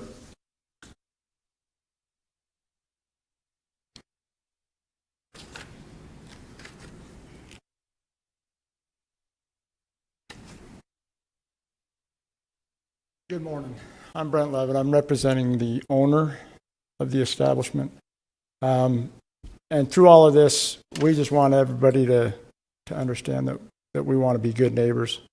We also understand situations that people have.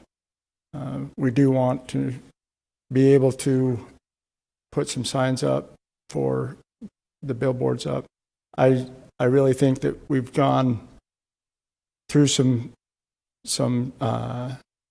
leeways of trying to mediate the concerns that people have. And as far as that goes, that's where I'll leave it. I think that, would like to help everybody out and be able to do what we can to get it done right. So. Thank you, sir. All right. Cassie Gill?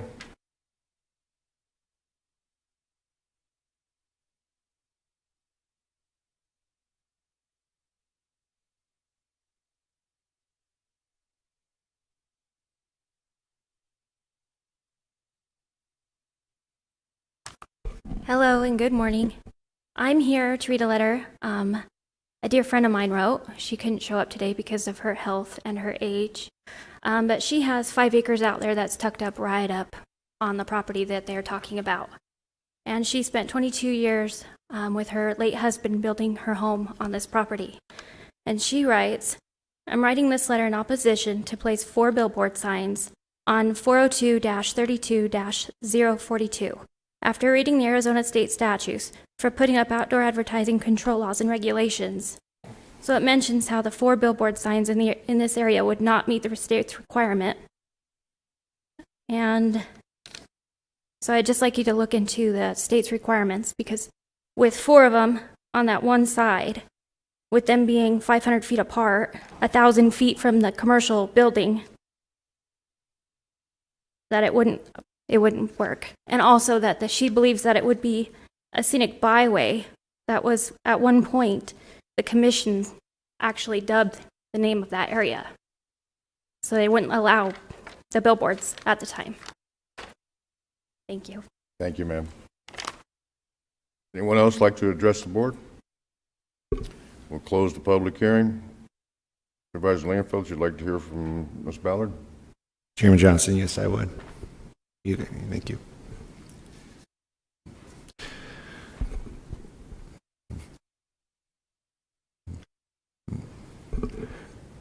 Chris, my first question is this area, this stretch of roadway, has it ever been in the past by Mojave County? Has it been designated as a scenic byway? It has, Mr. Lingenfelter, members of the board. It has been designated, and I believe until approximately 2015, the zoning ordinance prohibited billboards in this area. With the 2015 adoption and rewrite of the zoning ordinance, a exemption was put in, an exemption was put in for I-15, portions of I-40, and US 68. Thank you, but that area is still considered a scenic byway? It is, but it is a scenic byway according to the zoning ordinance in which billboards can now be placed. Thank you. I know you don't work for the state, but are you familiar with the state statutes that were referenced by the prior speaker regarding spacing of billboards? I am somewhat familiar with those, Mr. Lingenfelter. Do 4 within the length of the roadway, would that comply with what the state would consider? So the state has the same spacing requirements as Mojave County, which is 500 feet, or at least for zoned areas, 500 feet between billboards facing the same direction of traffic. One of the issues brought up was 1,000 feet from a commercial business. This business happens to, I believe, sell maybe service equipment. The one point that I don't know how they'll interpret is that, yes, the billboards have to be within 1,000 feet of a business. I don't know if they consider the building as the business or if they would consider the parcel as being the business. Great, thank you. Those are my questions. Thank you. All right, I'm going to close the public hearing. All right. What's the pleasure of the board?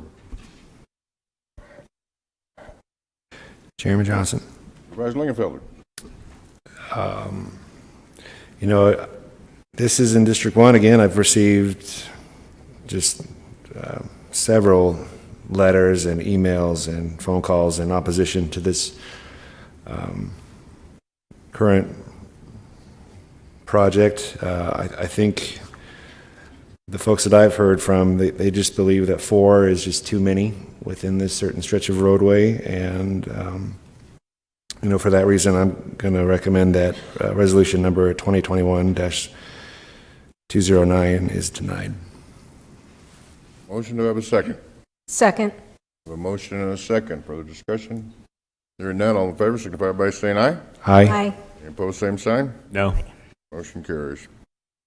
Item 45, I'll open the public hearing. Adoption of Supervisor Resolution 2021-210. I have someone signed up.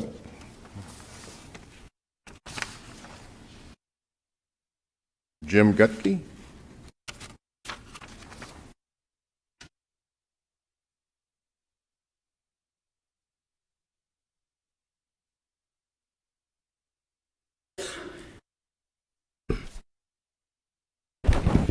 Good morning. I'm Jim Gutke, the resident property owner at 280 South Littlefield Lane. And I'm in opposition to this rezoning as it is currently envisioned. On November 26th, I sent a letter to the board, and specifically to Mr. Lingenfelter, expressing some technical concerns and safety concerns on the radius of the curve and the grade on 91 from the interchange on up past where this project would be. It's going to be a tiered development. The developers don't want to move dirt, so they're going to tier it, and there will be multiple, as it was explained to us at a meeting, multiple accesses to this. 91 on the side of the development, it's a hill right now up to I-15. On the other side, you've got a drop-off that at one point's about 75 feet. Vehicles go off of it routinely. It abuts private property. And without going significantly into the proposed rezoning area, there's no way to straighten out or change 91. The other thing is that at the Zoning and Planning Commission on November 6th, I think that they unfairly labeled Littlefield residents as being anti-growth. That's painting everyone with a broad brush. Not true. Growth and change are inevitable, but they must be planned, orderly, and managed. Not every parcel in an area, master planned area, is suitable for every use. This parcel, or these two parcels, are suitable for commercial development, just not high traffic truck stops, truck wash, truck repair facilities that the developer has told us would likely be there. Something with less impact, less traffic, absolutely. We want growth. We're getting a lot of homes up farther south on 91, going towards Mesquite. We've got Bob Frisbee up there is developing a lot of homes. There's going to be homes up there. There's going to be more traffic on 91. Having big rigs pulling off with what will essentially be 3 truck stops at the same interchange, because we've got one right at exit 10, which is less than a mile away, and then the one that you approved, which makes sense, over on the other side. How many big truck stops can Littlefield support? I mean, you've got 2 big fly traps right there. You've got Mesquite, Nevada, and St. George. People, over-the-road travelers, don't stop like they used to. Our cars get better mileage, we drive faster. They don't stop like they did when we were growing up. So people tend to travel through. Is there a profitability there? I'm sure there is, but probably not for 3 of them. I don't think the existing pilot out there is turning the numbers that they believe they would. So what you have approved makes sense. What is being proposed here, I don't think it makes sense. Thank you, sir. Thank you. Nadine Peterson.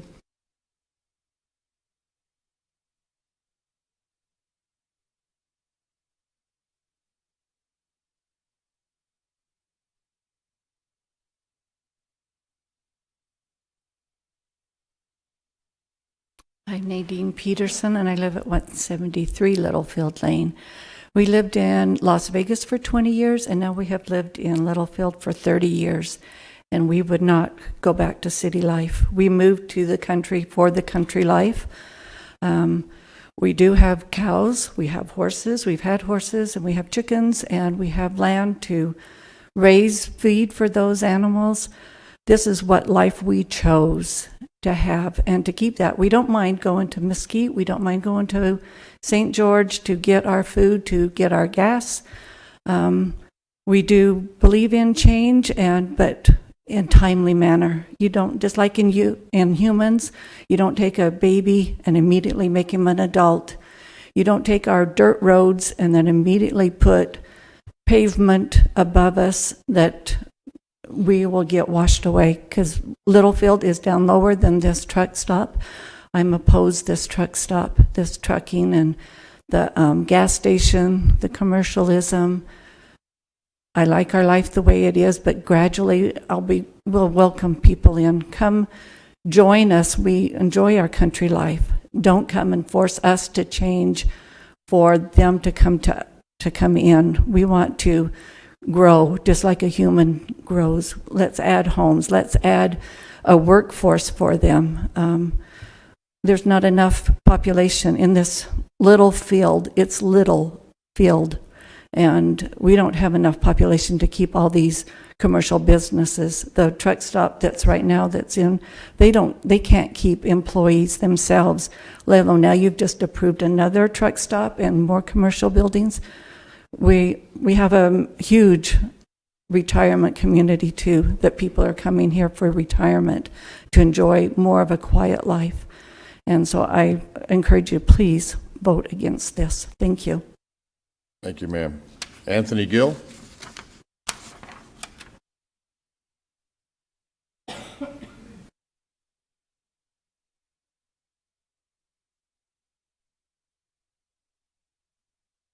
Good morning, Council. Mine's going to be a little jumbled because they've touched on some of the areas that I was going to touch on, and I don't want to take your time more than you need to. So can you get this image on the screen, please? You can't see very well right here, but this is Highway 91, which is not really a highway. It's just named that. It has free-range cattle. There's no turning lanes. The speed limit's 35 to 45. It ends on the border of Nevada and an Indian graveyard towards Utah. It's not very long. The reason why I'm saying that is last time we were here, they said it's between two major highways. It's just I-15. And what they're stating about that it can't support it is actually true. We have a truck stop just there that is not able to. Now, you see on this turn when we have to go down Littlefield Lane, let me zoom in here. This green line, if you're heading towards our home on that green line that's vertical, and you're taking a right down Littlefield Lane, as you notice, there's no turn lane. So we have to stop completely, which we're farmers, we have tractors, big trucks, and trailers. So to get around that turn, we have to come to a complete stop. Well, when Jim stated that cars go off the highway there, I'm going to show you why. When we're stopped turning there, let's see. No, that's not a very good photo. But anyway, these are wood, what do you call them on the side of a highway that keeps you from going off the edge? I'm under pressure here. So anyway, yeah, these two cars have gone off this edge in the last 3 years because of us stopping at our turn right there. Now, there's a home down there. There's where one went off about a year ago. Because when you come around 91, see that tractor coming down the hill there? When you come down 91, we're already stopped. And when you see us, it's too late. They either hit their brakes or they go off the edge, and the edge is safer. That property just on the right there is what they're proposing the truck stop. Now, it don't look like a huge hill, but it's dramatic. And there's a huge covert that drains into our property, and we had to fix that when we moved there because it kept washing it out. So see these two RVs? Those got washed out. And it's dirt right now. So we can't imagine when they do pavement what it's going to do. So what I'm proposing, if you're going to do this, is that we keep the original plan that the county gave us, because they obviously knew what they were doing. He's going to bring you up a sign, and he's shown it several times, of the proposed planning. It's incorrect. He's going to show you that it's commercial and that it's all red. It's not. 7 acres of the 25 is residential, AR. And whoever planned it originally, before 2015 and after 2015, they knew what they were doing. They kept the homes with the homes and businesses back with businesses. May I continue? I have a letter from another gentleman to read to you. You can submit it to the clerk, sir. Okay. Thank We you. just want to keep residential, and businesses where businesses go. Littlefield, we don't have any employees for that place. There's 3 already. Thank you. All right, anybody else want to address the board? Come on down, sir. State your name and address, please, sir. Kenny Workshek, Arizona. We all have one thing in common in this county. We have paved roads that need to keep repair, and we need to pave more dirt roads that are in need of paving. And all this requires highway user revenue funds, HERF funds. That's where the funds come from, is these gas stations. It's a tax you pay when you buy gas. And I think that by escaping this modernization up there, they're making us send our HERF funds that we generate down here up there to maintain their roads along I-15 and 91 and all the rest of the roads around there that they use all the time. So I'm pro development for that reason. Thank you very much.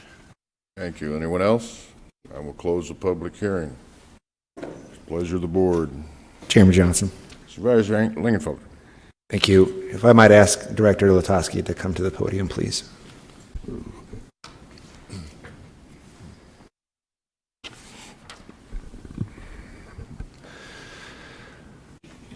First of all, I want to thank all of the residents from the area for making the trip down. I know how long of a drive that is, so thank you for coming down. Steve, this item is only the zoning. After the zoning, the developer absolutely has to work with your staff, with the development services staff, to go through the site planning process. And that site planning process includes not only looking and reviewing drainage, but traffic analysis.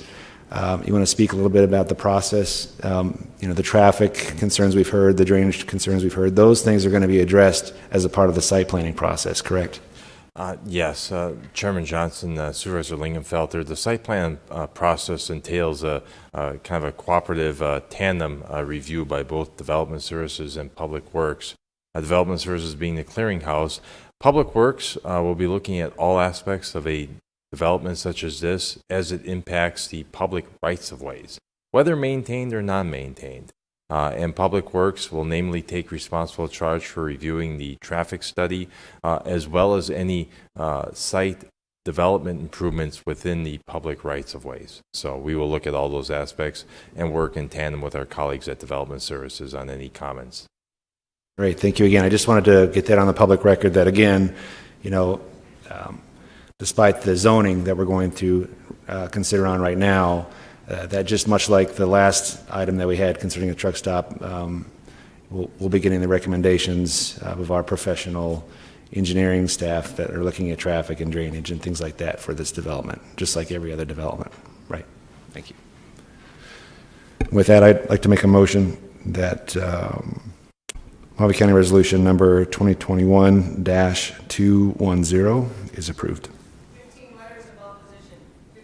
I have a motion. Do we have a second? Second. A motion and a second for discussion. Hearing none, all in favor signify by saying aye. Aye. Any opposed, same sign. The motion carries. Item number 46, I will open the public hearing. Special use permit, Board of Supervisors Resolution 2021-211. Seeing no one from the public wishing to address us, I will close the public hearing.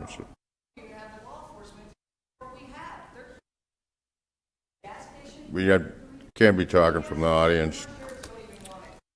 All right. So you're going to have to quiet down or leave.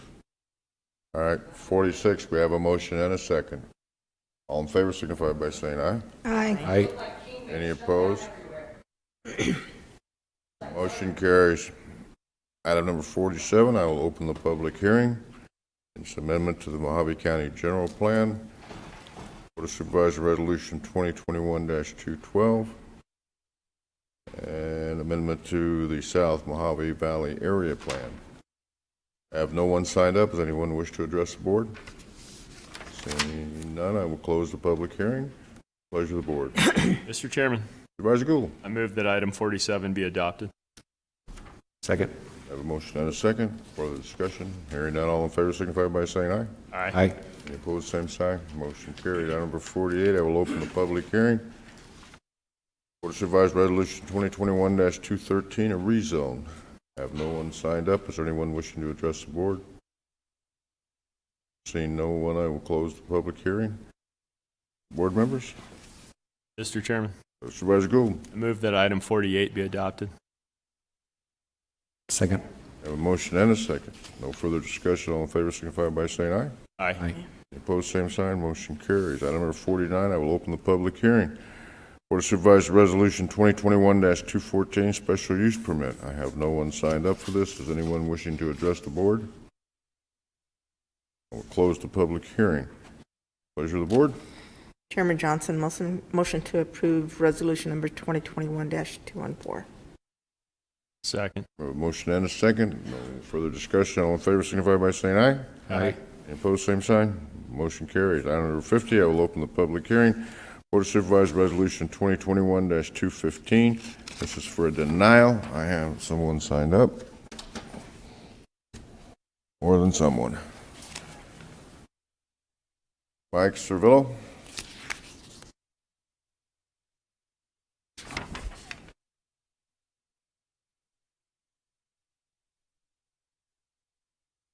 Thank you, Mr. Chairman.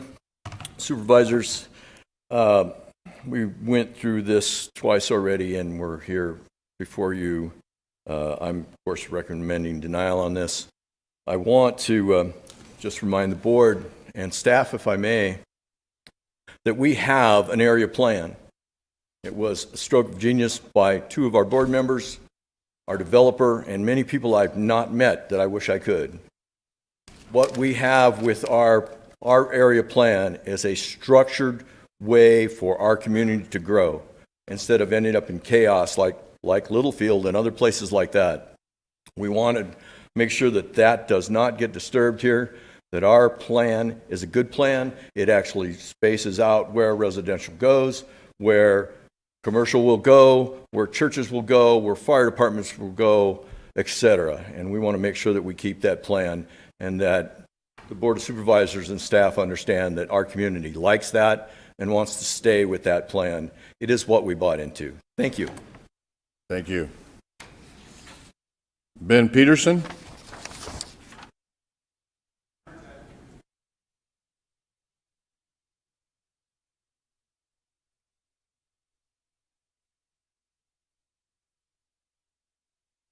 Greetings, Ben Peterson, 874 Spur Drive, Yucca, Arizona.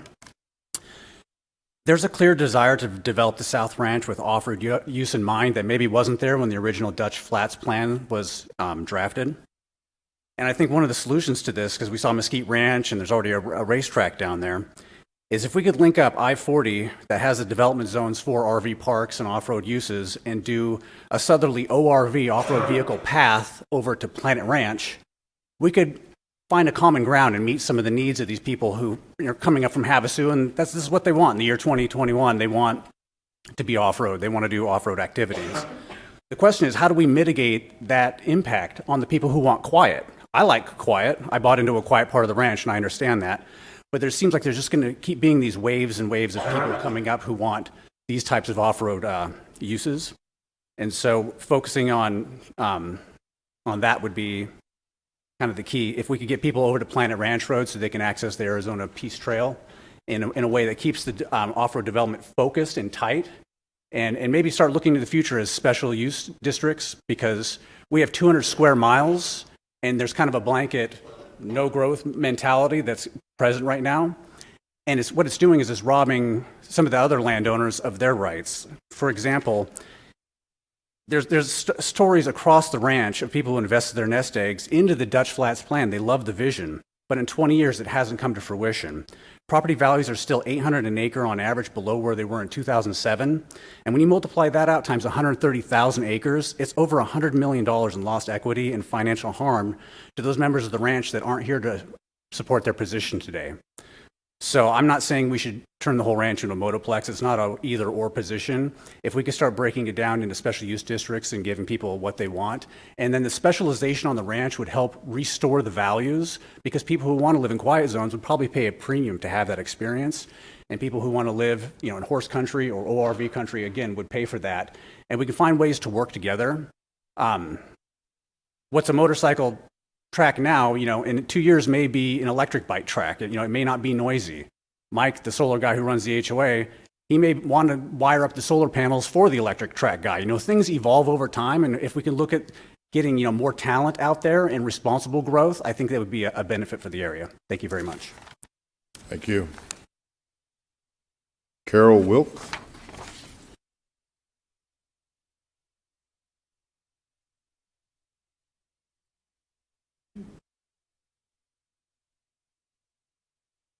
Good morning. I'm Carol Wilk. I reside at 542 Harvard Court in Kingman. I'm a member of the Santa Fe Ranch Property Owners Association and a board of director, and most importantly, a concerned Santa Fe Ranch property owner. I am here speaking in opposition to the Sundown Motoplex LLC request for amendments to the Dutch Flat Area Plan, as well as the Mojave County General Plan, which would allow them to then rezone the current rural residential agricultural zone. The Sundown Motoplex LLC is a commercial motocross dirt racetrack proposed to be built in the middle of the Santa Fe Ranch and Dutch Flat community. And if you look at a map, and I don't know if you have the information that the commission had in front of them, it really is kind of smack dab in the middle of the residential area. Santa Fe Ranch and Dutch Flat communities embrace the conservation efforts set forth in the Dutch Flat Plan and the Mojave County General Plan, and we recognize that they are meant to work together by design.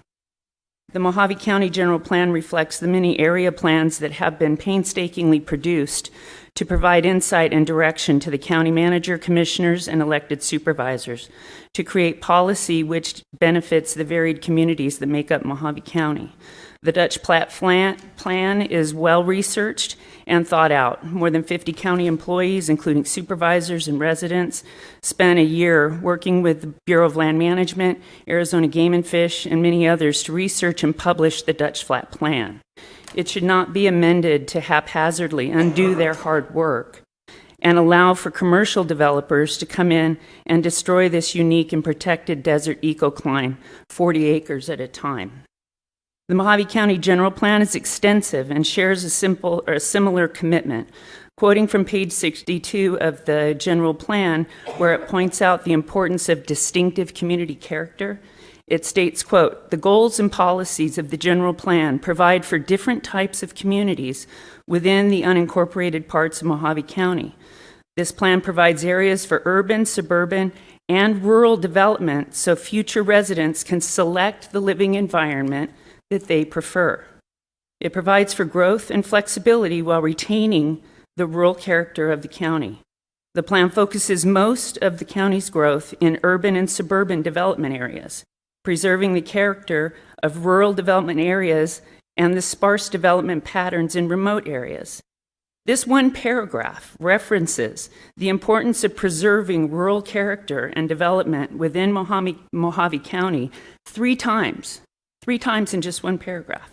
I think it's safe to say that this can be viewed as a priority in the county's general plan. Large numbers of property owners who selected the living environment they prefer invested in this rural community years ago and are now retiring. I have just a little bit left if I could have 30 more seconds. I'm sorry, ma'am, that everybody will want to be up here for longer. But we got your point, ma'am.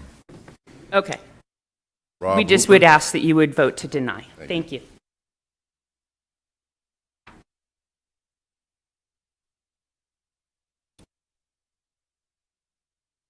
Morning. For the record, my name is Robert Hooper. Live at 19930 South Diamondback Road, Yucca. And I'm here to be in favor of denial. I'm a little bit tongue-twisted on the way that's written on the agenda. But first off, I want to thank this board for putting together the Dutch Flat Plan. I think it's a great document. I think it should be a living document and something that we should continue to work on. I'm glad to see that it's recognized as a supporting part of the general plan and hope that it continues to be such. I am also not in favor of putting in racetracks in the middle of residential areas. I think we definitely have the right chemistry on the ranch right now. We are not anti-growth, as was stated. It's just the right kind of growth. It's managed growth. So again, thanks to this board for the work that you've done in putting this plan together. Thank you very much. Thank you, sir.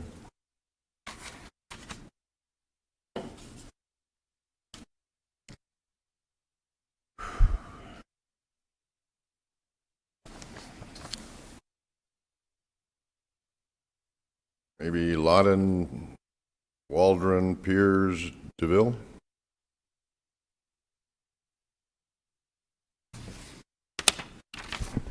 Good morning. Nice try, Lord Warren Anthony Piers DeVille. Sorry, my writing's atrocious. I live on West Granite Drive, on the development, just opposite the Stagecoach Trails Guest Ranch. In fact, our land abuts theirs.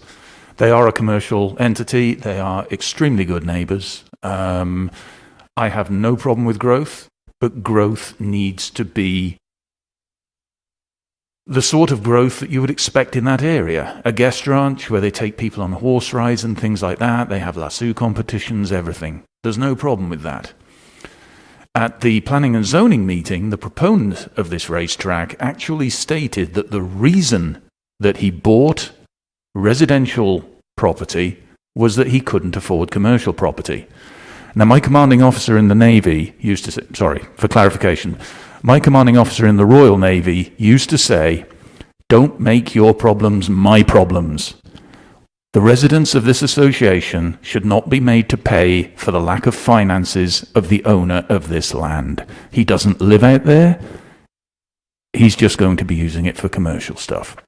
He will no doubt tell you that the bikes, a modern dirt bike is a lot quieter than they used to be. That's fine. It's a modern dirt bike. If there was a dirt bike going around the track, that might not be too bad. When there's 20 or 30 of them, that's a lot of noise.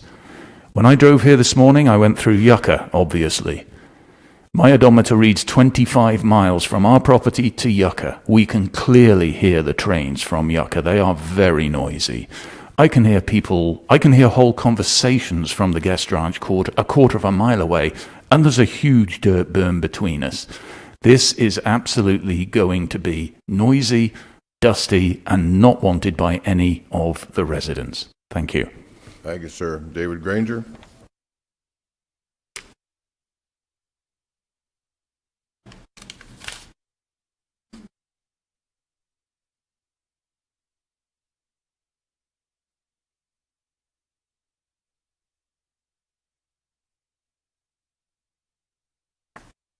Good morning. Thank you very much for listening to what we have to say to you today. My name is David Granger. I live at 21062 South Billy the Kid Road in Yucca. I am against any change of zoning in the Dutch Flat area.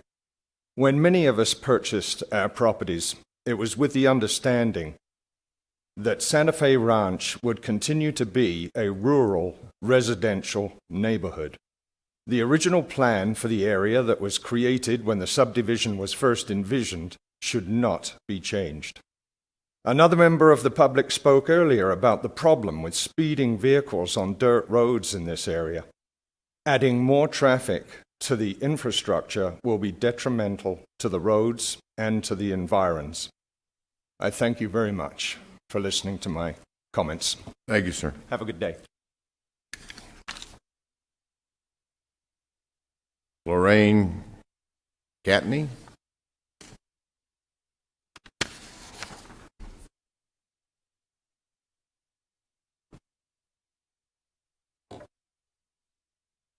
Good morning. My name is Lorraine Catney, and I'm actually going to be commenting on two of your items, number 50 and number 51.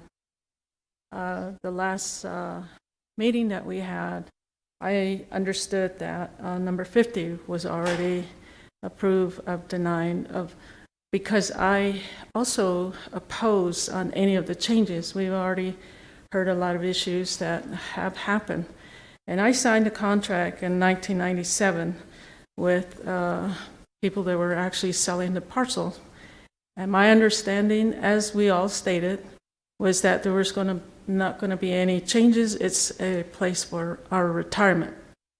I have worked for electric company, SRP in Page, Arizona, and I found that this area was so peace and quiet.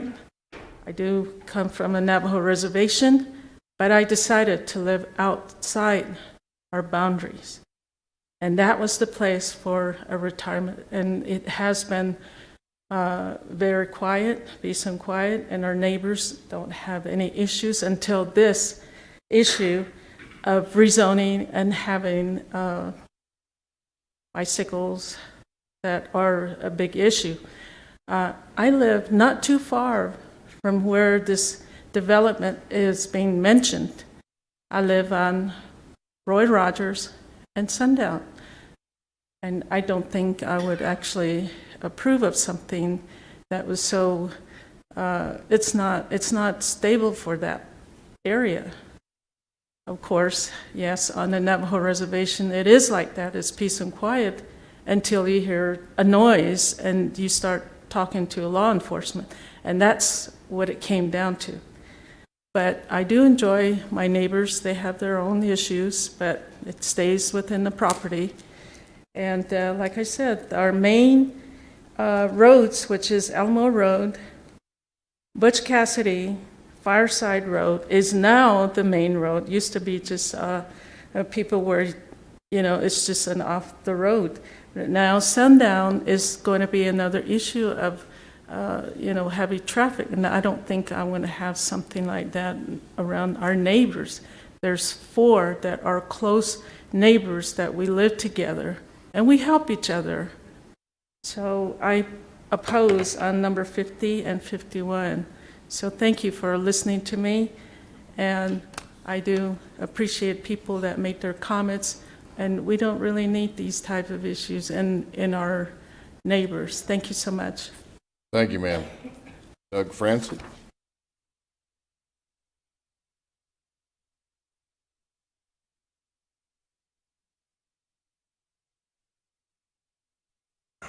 Good morning, Chairman and Supervisors. My name is Doug Franz. I live at 15919 Roy Rogers Road. And different than her, I just invested my retirement money on property out there, bought in January. So I came in with the understanding that it was remote, residential, large area. One of the things that the representative spokesman spoke about today was the infrastructure money that has come into the county. 2.7 million, I think she said, on 1.2 trillion isn't much of a rounding error. And that's the challenge that this person wanting to put a commercial operation 16 miles down a dirt road. County grades it twice a month. So the infrastructure does not support getting in and out for a commercial venture. He has no water on property. They will need to put a lot of water on to mitigate dust. Just the infrastructure for the medical fire response. 16 miles down a dusty dirt road, 20 some miles to Kingman to the medical center. That's what kind of services we out there. We don't have the infrastructure to support commercial development in that Dutch Flat area south. There is some up by I-40 where it belongs. Let's say you do put a track in there. How are they going to mitigate the spillage of fuel, the mechanic, the oil spill? Will they have to be monitored by the county in regards to water quality? I heard you speak of water quality earlier. The ranch wasn't made for commercial operations 16 miles down a dirt road with no infrastructure. I don't even know why we're having this conversation, but I do appreciate your time. Thank you very much. Thank you, sir. Brian McDonald? You'll pass? Thanks. Oh, you put in the, you were opposed to it though, correct, sir? All right.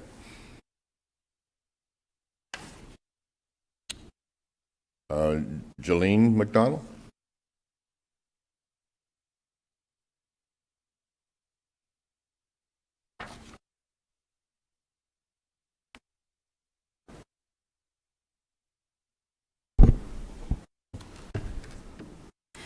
Thank you for your time, members of the board. I am Jelaine McDonald, property owner of 438 John Wayne. While I am ultimately here to represent myself, husband, and family in opposing Sundown Motoplex rezoning, I do sympathize with the current owner. I understand being young and wanting to be a business owner with limited funds. I also find it believable. He did not know the limitations of his parcel and the issues he would face trying to run a commercial business on a residential land. Before his severe accident, my husband was an avid dirt biker, so I am familiar with how incredibly loud and noisy one bike can be, let alone several dozen at a time. While we do enjoy dirt bikes, we don't necessarily want it in the backyard per se. With land value increasing on the plots here, some 10,000 more than just last year, my suggestion would be for the owner to sell, probably make a humble profit, and either wait until he has the funds or finds investors so that he may run his commercial business on a commercially zoned plot, along with proper infrastructure like bathroom facilities for his customers and close to the freeway for emergency vehicles and paramedics. Dirt biking is fun, but it is a dangerous sport, and as bad accidents will happen in a matter of time, there needs to be quick medical access as it could be life or death. Please oppose items 50 and 51 to preserve the peace and quiet of the neighborhood and ensure interested dirt bikers have a better chance at getting medical aid when needed. Thank you. Thank you, ma'am. Craig Young.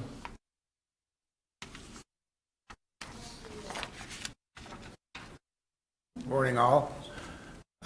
Craig Young, live in Kingman now, but a 21-year resident in Stagecoach Trails, still a property owner there. In opposition to putting a motorcycle racetrack in the middle of a residential area, besides the dust pollution, the noise pollution, the property values will decrease. Who's going to want to build around a racetrack? So I think that's a consideration to take for the property owners. Also, property values in that area decrease, so will tax revenue, which, doesn't make anybody happy on your side of the wall here. So that's all I have to say, and appreciate your time. Thank you. Thank you, sir. John Shea? Not here. He's not here. Okay, he was opposed.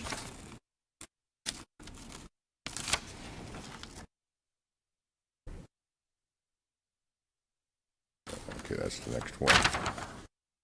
That's all we have. Is there anyone else who wishes to address the board from Yucca? Oh, down.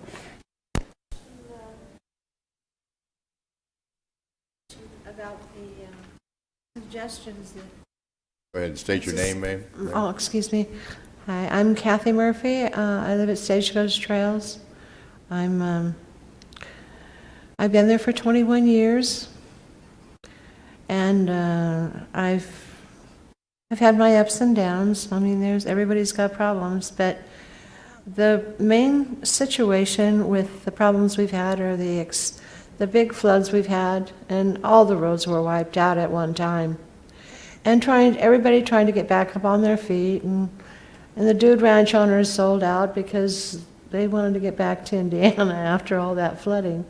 But Miss McDonald just spoke about roundabouts and different things to put in the infrastructure of our roads to prevent further erosion and to keep in compliance with the Federal Health and Safety Code, with addendums in 1966 and 68 in regards to intersections approaching on a greater than 90-degree angle. There's also, I would also recommend when they have these racetracks and ATVs, if they could do a study, the Motorized Vehicle Consumer Protection Act, and what is the death rate nationwide for using these vehicles. I mean, everybody has their sad story about someone who has died or has a child die right in front of them when they're just out having fun And it's very sad. I mean, I understand kids will be kids and adults will be adults sometimes too, but it's just too much to ask for people to go through that heartbreak. But I did want the board to take into heart the suggestions that Ms. McDonald made about the roundabouts and about those different structures that would keep things in federal compliance. There are addendums under federal jurisdiction that would keep it that way. I moved here thinking, well, I might get it, I might not. But apparently I did not, because just after I got my stuff starting to build my stuff, 9/11 happened, and there went the stock market. And everyone kind of backed out of that. So it's probably going to be a future cemetery or something real quiet. But I thought that it would be good if you take it to heart what she is suggesting about the roads. Thank you very much. Thank you, ma'am. Is there anyone else? I will close the public hearing. What is the pleasure of the board? Mr. Chairman, Supervisor Gould. I move that item 50 be denied. Second. I have a motion and a second. Further discussion? Chairman Johnson, Is just that to proven clarify, are you approving the denial? Because this is written to approve a denial. The legal doublespeak, I think, is extremely confusing. I want to deny the rezone. Okay. So you're approving Approving the the denial. resolution that denies the rezone. Right. Yes, I want to deny the rezone. Thank you. We have a motion and a second. No further discussion. All in favor signify by saying aye.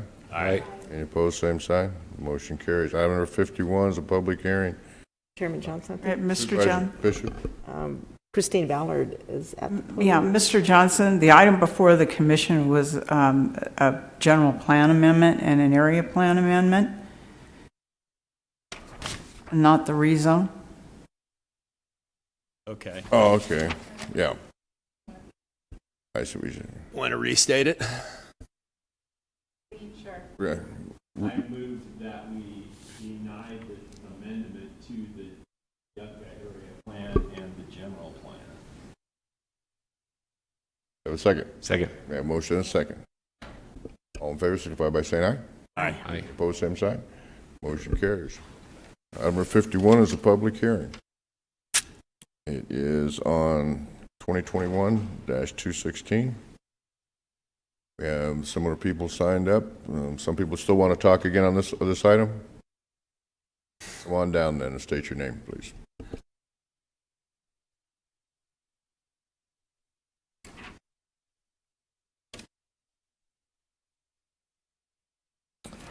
Mike Cervello, I am the chairman of the POA, and I live at 2032 Sissio. I just wanted to reinforce the knowledge on our fire and safety that we have out there. We have a fire department that's open maybe 3 days a week. If there's a tragedy out there on a facility like this, that help would have to come from either Golden Valley or almost out of Havasu. We are working with the sheriff hand in hand to get more patrols out there, but that's still very slow in coming and has been slow in coming for years. So we're hoping to work that out. But as far as safety is concerned for a facility like this, we just don't have it. So thank you for your time. Thank you. I can read in these other objections if people oppose if you want instead of speaking. Carol Wilk is opposed.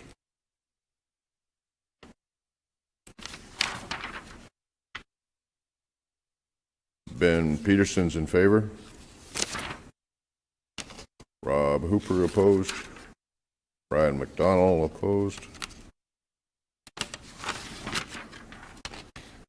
John Shea opposed. Craig Young opposed. Doug France opposed. Lorena Gatney opposed. David Granger opposed. Mike Spoke, he's opposed.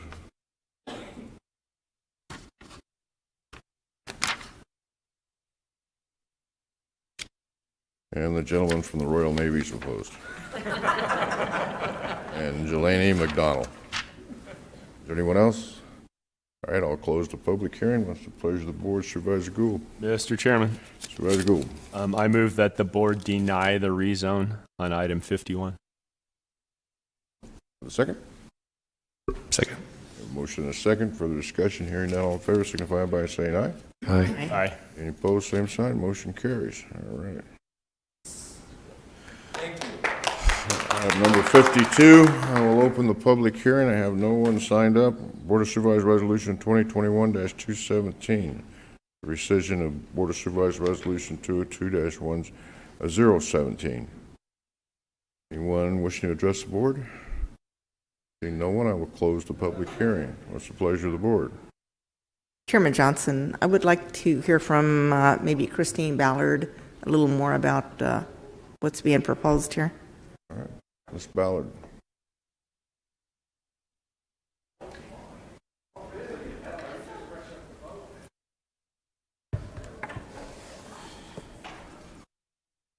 Thank you, Chris. If you could just explain exactly where this is located and a little more information than what we got in our backup. Excuse me. Mr. Johnson, Supervisor Bishop, members of the board. This particular item, it rescinds a proposal for, I think it was a recreational area. And the conditions, it was approved in 2002, the conditions were not met. So the staff is proposing to rescind this. There's another proposal for many of these properties, but not all of them, in item 53. And so in that regard, this is kind of a cleanup item. Okay. Or a housekeeping item. And now the area is near Meadview. Is it off Diamond Bar Road in that vicinity? Yes, it's located north of Diamond Bar Road in the western boundary of the Wallapai Reservation. Okay. All right. Thank you, Chris. That's all I needed. Chairman Johnson, I'll make a motion that we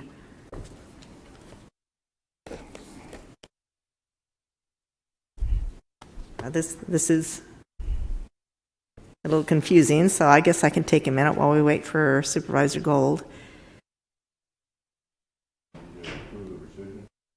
So yes, my motion would be to approve the rescission of Board of Supervisors Resolution 2002-017. Motion second? Second. A motion and a second. Further discussion? Hearing none, all in favor signify by saying aye. Aye. Aye. Opposed, same sign. Motion carries. Item number 53, I will open the public hearing. Approve the adoption of 2021-218. I have someone signed up. I have a couple people signed up.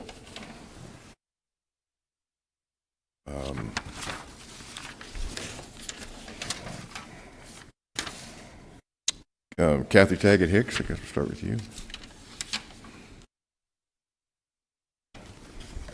Good day, Honorable Chairman, Supervisors. My name is Kathy Tackett Hicks, and I'm acting as the owner's agent. This is a request for a rezone, and the next item is for special use. This is a commercial recreation area. Previously, probably 6 years ago, I did process a request for these same types of uses, and many years ago it was used as a little cowboy little area, commercial recreation. It is designed as a tourist, or that's the proposed use as well. Ms. Ballard was correct. It did originally include many more parcels, and so this request is less. It is adjacent to the tribal properties. The conditions of approval were in support of. They include verification of legal access for the site and also FAA approval. The project's already been submitted to the FAA, and all but one aspect of that has been signed off, so we are in agreement that that would have to be completed as well. If you have any questions, I'm happy to answer.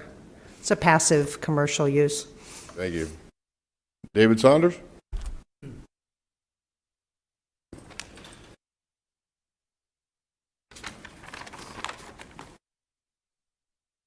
My name is David Sanders. My address is 17238 North 47th Street, Phoenix. However, I live and work in the Meadview area. On this item, Western Tours LLC, their LLC status, the entity status, has been revoked, second column, or the right-hand column, second line down. So I don't know what legal grounds that would be as far as them being able to apply. That LLC is a Nevada LLC, so I went to the Secretary of State website to do that. I didn't know this the last time when I spoke with the zoning and planning. The other thing is, this is a map, and I apologize it's not in color, but the outlined properties that are east, they border the western boundary of the Wallapai Reservation, and the road that's on there, to me, it appears to be on Wallapai Reservation land. The other thing is, the outlying properties to the west, that is the area that they're looking for rezone. So they're going to have to go through somebody's property, and I don't have their, I know that doesn't sound very prepared, but I don't have their name and address. I can get it through the county website. Commissioner, Supervisor, or Chairman, Supervisors, thanks for your time. Thank you, sir. Anyone else who wishes to address the board? I will close this public hearing. What's the pleasure of the board? Chairman Johnson, this is Meadview is in my area, and I'll make a motion to approve. I think it has to land ownership and the LLC and everything that David spoke of will come later during the process. Do I have a second? Second. Motion second. Further discussion? Hearing none, all in favor, signify by saying aye. Aye. Aye. Any opposed, same sign. Motion carries. I'll open the public hearing, item number 54. Mr. Sanders, would you like to address the board again?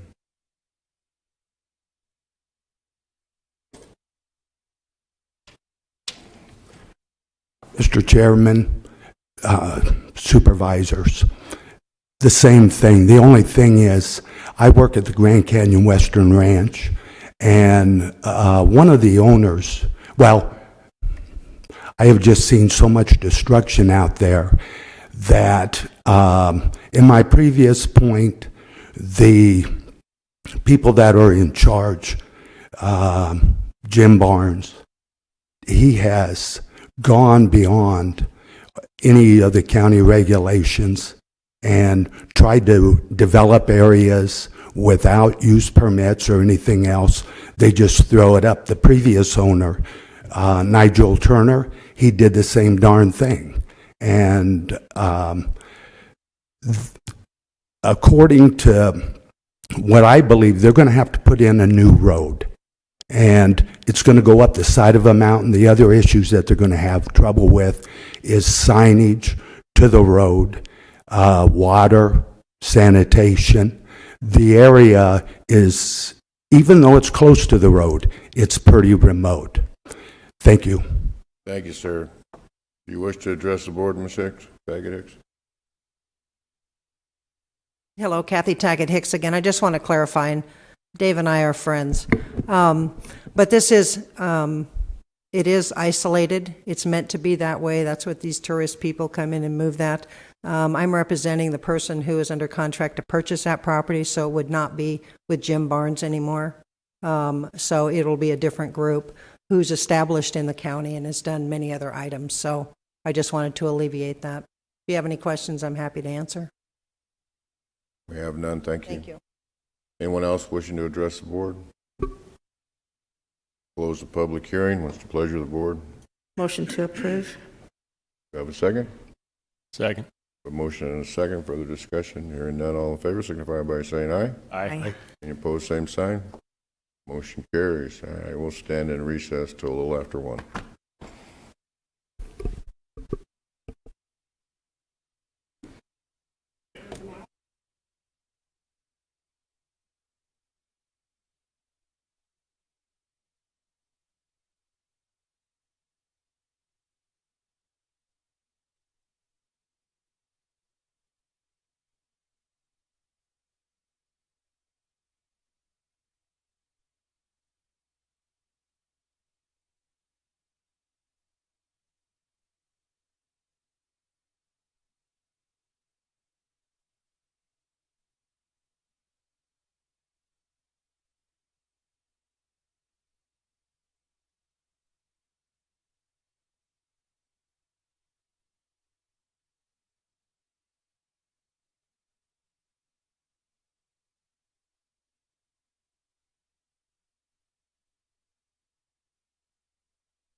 Call the meeting back to order.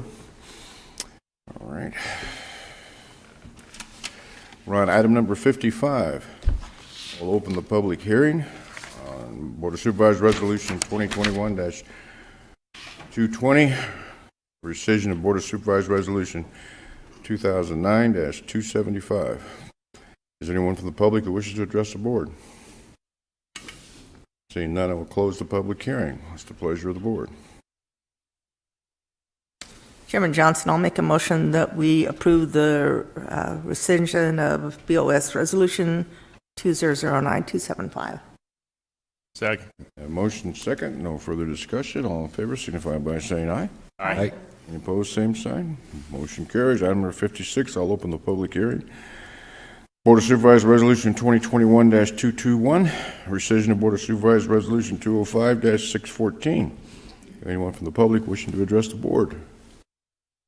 I will close the public hearing. What's the pleasure of the board?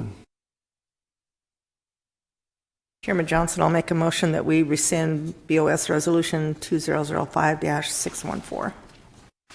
Second. I have a motion and a second. Further discussion. All in favor signify by saying aye. Aye. Opposed, same sign. Motion carries. Item number 57, I will open the public hearing. Board of Supervisors Resolution 2021-222, rescission of Board of Supervisors Resolution 205-613. Anyone from the public wishing to address the board? Seeing none, I will close the public hearing. Pleasure of the board. Chairman Johnson, I'll also move that we approve the rescission of BOS Resolution 2005-613. Second. Motion is second. Further discussion. Seeing none, all in favor signify by saying aye. Aye. Any opposed, same sign. Motion carries. I'll open the public hearing. Item number 58, Board of Supervisors Resolution 2021-223, rescission of Board of Supervisors Resolution 2005-612. Anyone from the public wishing to address the board? Seeing none, I will close the public hearing. Pleasure of the board. Mr. Chairman, Advisor. recommend the approval of the rescission of BOS Resolution 2005-612. Second. Motion second. For discussion. Seeing none, all in favor signify by saying aye. Aye. Any opposed, same sign. Motion carries. Item number 59, I'll open the public hearing. Board of Supervisors Resolution 2021-224, rescission of Board of Supervisors Resolution 2005-611. Anyone from the public wishing to address the board? Seeing none, I will close the public hearing. Pleasure of the board. Chairman Johnson, I move that we approve the rescission of BOS Resolution 2005-611. Second. Any further discussion? Seeing none, all in favor signify by saying aye. Aye. Any opposed, same sign. Motion carries. I'll open the public hearing. Board of Supervisors Resolution 2021-225, rescission of Board of Supervisors Resolution 2008-062. Anyone from the public wishing to address the board? Seeing none, I will close the public hearing. Pleasure of the board. Mr. Chair, Supervisor Lingenfelter. move to approve the rescission of BOS Resolution 2008-062. Second. Any further discussion? Seeing none, all in favor signify by saying aye. Aye. Any opposed, same sign. Motion carries. Item number 61, open the public hearing. Board of Supervisors Resolution 2021-226, rescission of Board of Supervisors Resolution 2008-061. Anyone from the public wishing to address the board? Seeing none, I will close the public hearing. Pleasure of the board.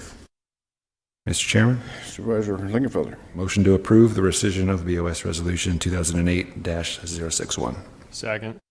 A motion and a second. No further discussion. All in favor signify by saying aye. Aye. Opposed, same sign. Motion carries. Open the public hearing. Item number 62. Board of Supervisors Resolution 2021-227, rescission of Board of Supervisors Resolution 2006-651A. Anyone from the public wishing to address the board? Seeing none, I'll close the public hearing. Pleasure of the board. Mr. Chairman, I move that we approve the rescission of BOS Resolution 2006-651A. Second. A motion and a second. All in favor signify by saying aye. Aye. Any opposed? Motion carries. Open the public hearing. Board of Supervisors Resolution 2021-228, a rescission of Board of Supervisors Resolution 2006-650A. Anyone from the public wishing to address the board? Seeing none, I'll close the public hearing. Pleasure of the board. Mr. Chairman, I move that we approve the rescission of BOS Resolution 2006-650A. Second. I have a motion and a second. No further discussion. All in favor signify by saying aye. Aye. Aye. Any opposed? Same sign. Motion carries. I'll open the public hearing. Board of Supervisors Resolution 2021-229, a rescission of Board of Supervisors Resolution 2005-608. Is there anyone in the public who wishes to address the board? Seeing none, I will close the public hearing. Pleasure of the board. Chairman Johnson, I move that we approve the rescission of BOS Resolution 2005-608. Second. I have a motion and a second. Further discussion. Seeing none, all in favor signify by saying aye. Aye. Any opposed, same sign. Motion carries. Item number 65, we'll open the public hearing. Board of Supervisors Resolution 2021-230, rescission of Board of Supervisors Resolution 2005-607. Anyone from the public wishing to address the board on this issue? Seeing none, I will close the public hearing. Pleasure of the board. Chairman Johnson, I move that we approve the rescission of BOS Resolution 2005-607. Second. We have a motion and a second. No further discussion. All in favor signify by saying aye. Aye. Any opposed, same sign. Motion carries. I'll open the public hearing. Approve and authorize the chairman of the board to execute change order number 34 to the Sarbat Landfill Operations contract.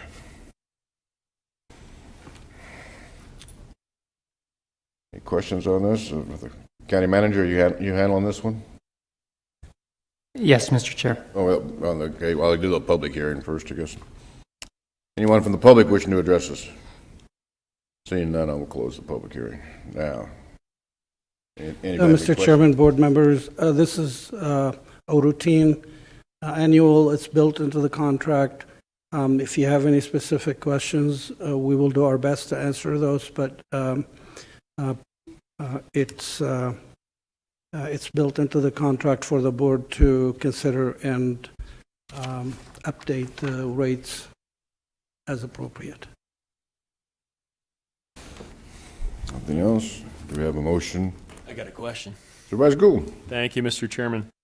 County Manager, what kind of fine do we assess on people with uncovered loads? I'm getting quite a few complaints about trash along the roadways on the way to the landfill. Mr. Chairman, Supervisor Gould, I have Colin here, and I'm going to ask him to step up and answer that question. There's not anything specific that we as a county do to fine people for uncovered loads. It's a continuing problem and has been for well over a decade. We do have several large signs out by approaching each landfill that delineate or state what the law says we can do. They can be ticketed. And the last time I looked up the law, and this is a very dated information because I haven't looked it up in a long time, the maximum they could get was a $1,000 fine if it resulted in property damage to somebody's vehicle because their load was uncovered. And to the best of my knowledge, we've never stopped or fined anybody. I wonder if we have the ability to tack a $10 gate fee on uncovered loads. I think we probably could. That would probably be more effective than actually a police action. Yeah, and I'll tell you, one of the reasons we actually, in the early 2000s, were rejecting uncovered loads, only to have them dumped in the desert. Right. So we, at both landfills, we accept uncovered loads, and they get the standard spiel of your load must be covered. But yeah, it's a terrible problem. Mr. Chairman, Supervisor Gould, given what I just heard from Colin, which is this is a problem that has existed for some time, I'd like to propose to the board that we go back, look into the contract, look into the law, work with ADQ and the county attorney's office, come back to the board and say 60 days, 30 days, whatever the wishes of the board are, and report to you and present some viable options after they have been researched for the board to consider, or maybe ADQ to coordinate with us. Whatever options we can come up with, we'll come back to the board with. Do we need a motion for that? Or to continue for 30 days for items 66 and 67? Chairman Johnson, Supervisor Gould, and board members, I think it's built into the contract that we approve that the board act on the recommendation in December, so those rates can be implemented come January. If you'd like, we will be more than, whether the motion includes what I just proposed to you or a separate motion, we will come back to you with options. I would ask that you please consider and approve items 66 and 67 as presented, and we can handle the other issues separately. Mr. Chairman, County Manager, if we do that, does that then prevent us from implementing anything until next year?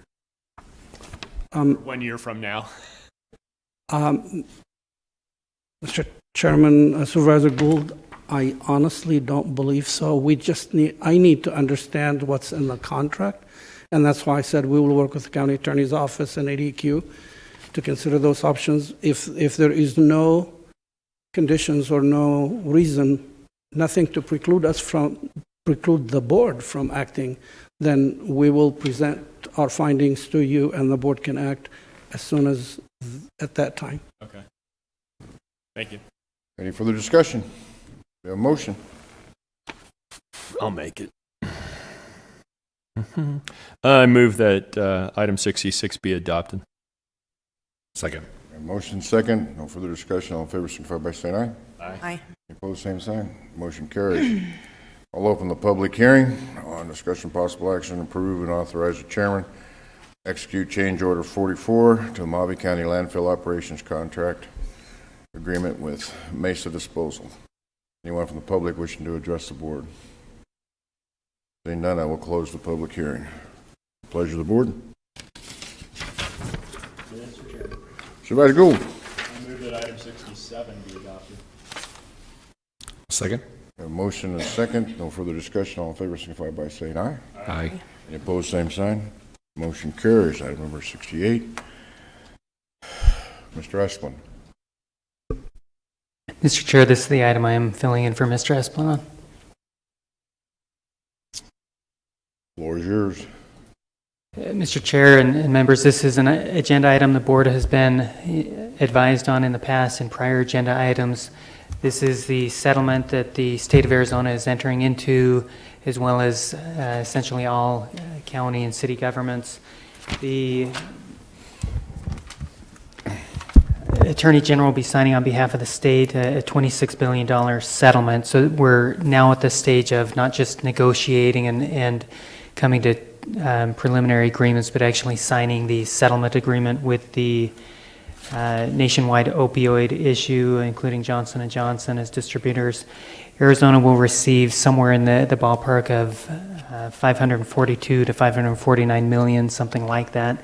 Of that share, somewhere around 8 million will be coming to Mojave County. The cities, the major cities within Mojave County will also be getting an additional amount on top of that. With this motion, the Board of Supervisors would be approving and submitting to the settlement.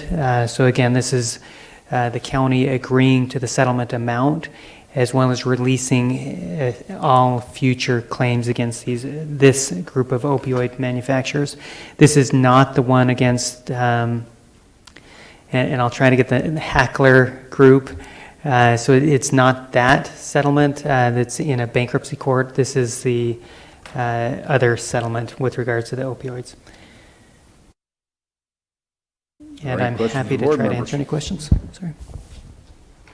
A motion from the board members. Chairman Johnson, Supervisor I Angus. make a motion that we approve the settlement participation forms and settlement terms, including the release of liability for the following opioid defendants: Johnson & Johnson, Janssen Pharmaceutica Inc., and McKesson Corporation, Cardinal Health, and AmerisourceBergen Corporation, and further authorize the chairman to sign, execute, and submit the settlement participation forms.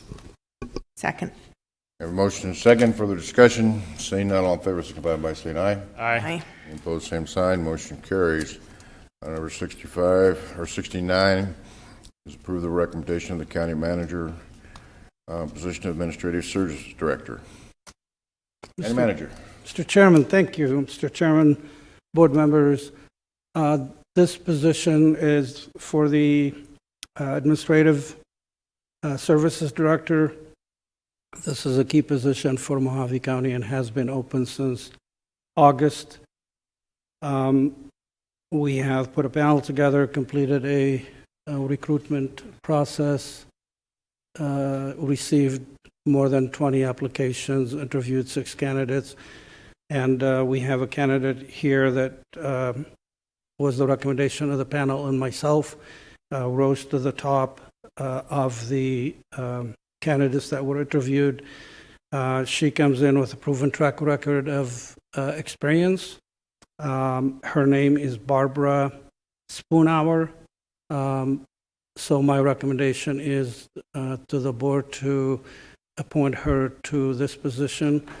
She's also here in the audience. I asked her to be here. So if the board has any questions for her, and or if she wants to say anything, and if the board was to approve this recommendation, at least the board will get to meet her as well. Anybody have any questions of the county manager? I do. How are you doing the payment on this? Before we had it split funding, is this now going to all come out of the general fund, or is it still going to be split funding? Mr. Chairman, board members, we will probably follow similar arrangement to what we had before. One thing we did change was we took the medical examiner services and related tasks and made those a part of the public health department. So that will be a change. However, I do envision maintaining the animal shelter and the TV district along with other admin services and break it down accordingly as far as the payment, the salary payment. I guess my other question is, who negotiates on the county's behalf when somebody asks for a certain salary and we give them 10% more than what they ask for? Mr. Chairman and board members, in this exciting environment that we are currently in, we work with all the tools we have, and we truly keep in mind a desire to pay candidates for the experience that they bring in so we can retain them for an extended employment. Thank you. Any other questions? None? All right. We have a motion. Mr. Chairman, before we make the motion, I'd like to hear from Ms. Spoonhour. Is that how you pronounce your name? Yes, ma'am. So you have some really big shoes to fill, and I look forward to seeing you making your own little footprints here in Mojave County. But I would like to ask you to just tell us a little bit about yourself so we can kind of get to know your personality and make make sure that you can verbalize and convince us that you're our numbered person to fill this position. So thank you. Certainly, Supervisor. Thank you, Mr. Chairman, board members, Barbara Spoonhour. I come from, originally born in Pennsylvania, transplant from California via the U.S. Marine Corps to Bullhead City, Arizona, where I retired a year and a half ago from Western Riverside Council of Governments, which is a regional agency that represents the 18 cities and the county of Riverside, along with 2 regional water boards, Morongo Band of Mission Indians, and the superintendent of schools on regional issues that go beyond the jurisdictional boundaries, air quality, housing, transportation, environmental, used oil recycling, solid waste recycling, a number of things. I retired as Deputy Executive Director of that agency. I spent nearly 20 years there. I started as a lonely staff analyst, worked my way up, managing finance programs, Property Assessed Clean Energy Program, which allows for the financing of energy efficiency projects on a property, residential and commercial, and then that financing is paid back through a line item on a property tax. I also developed and created Western Community Energy, which is a community choice aggregation program, which is similar to a cooperative like Mojave Electric Cooperative, and was Deputy Executive Director to that agency as well. I am looking forward to coming to the county to make my mark, as I did in Riverside County, and looking forward to working with each of you, Sam, and the entire county team. I'm happy to answer any other questions. Okay, so you were in the Marine Corps. Did you retire from the Marine Corps? I did a year as a reservist, and then I did 3 years active duty. Good. Well, thank you for your service, and we know that you're a strong person, and you should be able to deal with these 5 personalities with no problem at all. 4 for sure. Okay. If there's no other comments or questions, I'll make the motion to approve. Second.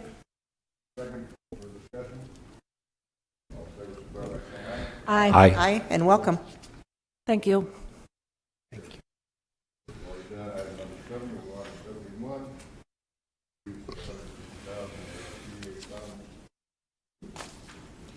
Thank you, Chairman Johnson. Just for a little background, the Bullhead City Alano Club, or the Marina Group it's called, is absolutely essential to the success of people in recovery. It provides the support and the discipline that it takes to be successful in recovery, and literally thousands of people go through those doors every year. In the recovery world, the Alano Club is kind of well known, and I run into people all the time around the country who have attended meetings at the Alano Club when visiting Bullhead City and all the river cities. This particular building was in need of a drastic remodel, and this nonprofit received a grant from Legacy Foundation for $263,000. But as everyone knows, the last 2 years has seen construction costs skyrocket. This $150,000 will pay for the completion of the project so it can open its doors for the holidays, which for many alcoholics and drug addicts is the toughest time of the year. So with that, I make a motion that we approve the funding and have Chairman Johnson sign the funding agreement. Second. Second. Discussion on favor, signify by saying Aye.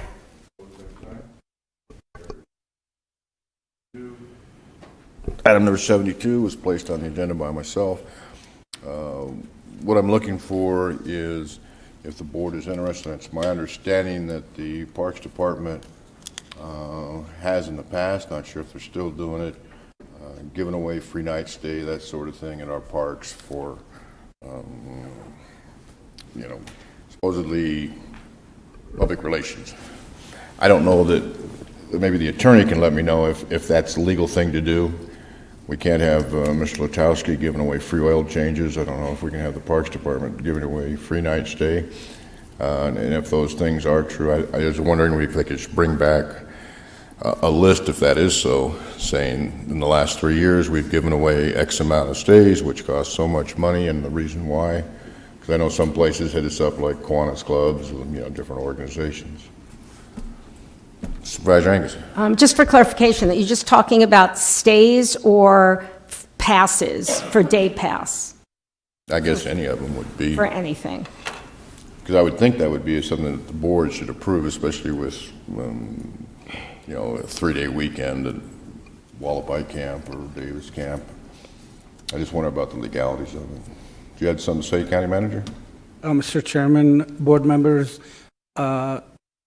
Steve, Mr. Latowski did inventory what Parks Department has done in the last 3 years and is prepared to at least make you aware of what has been done, so at least you recognize what was the intent and how many of those have been handed out. So, Steve?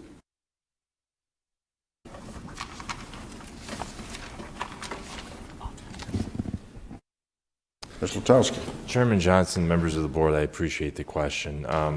The premise of what I'll be disclosing dates back to as early as 2004, where the parks fee schedule provided for promotional passes, whereby it authorized the parks administrator to issue gift certificates and passes for charitable causes and for advertising and promotional purposes free of charge.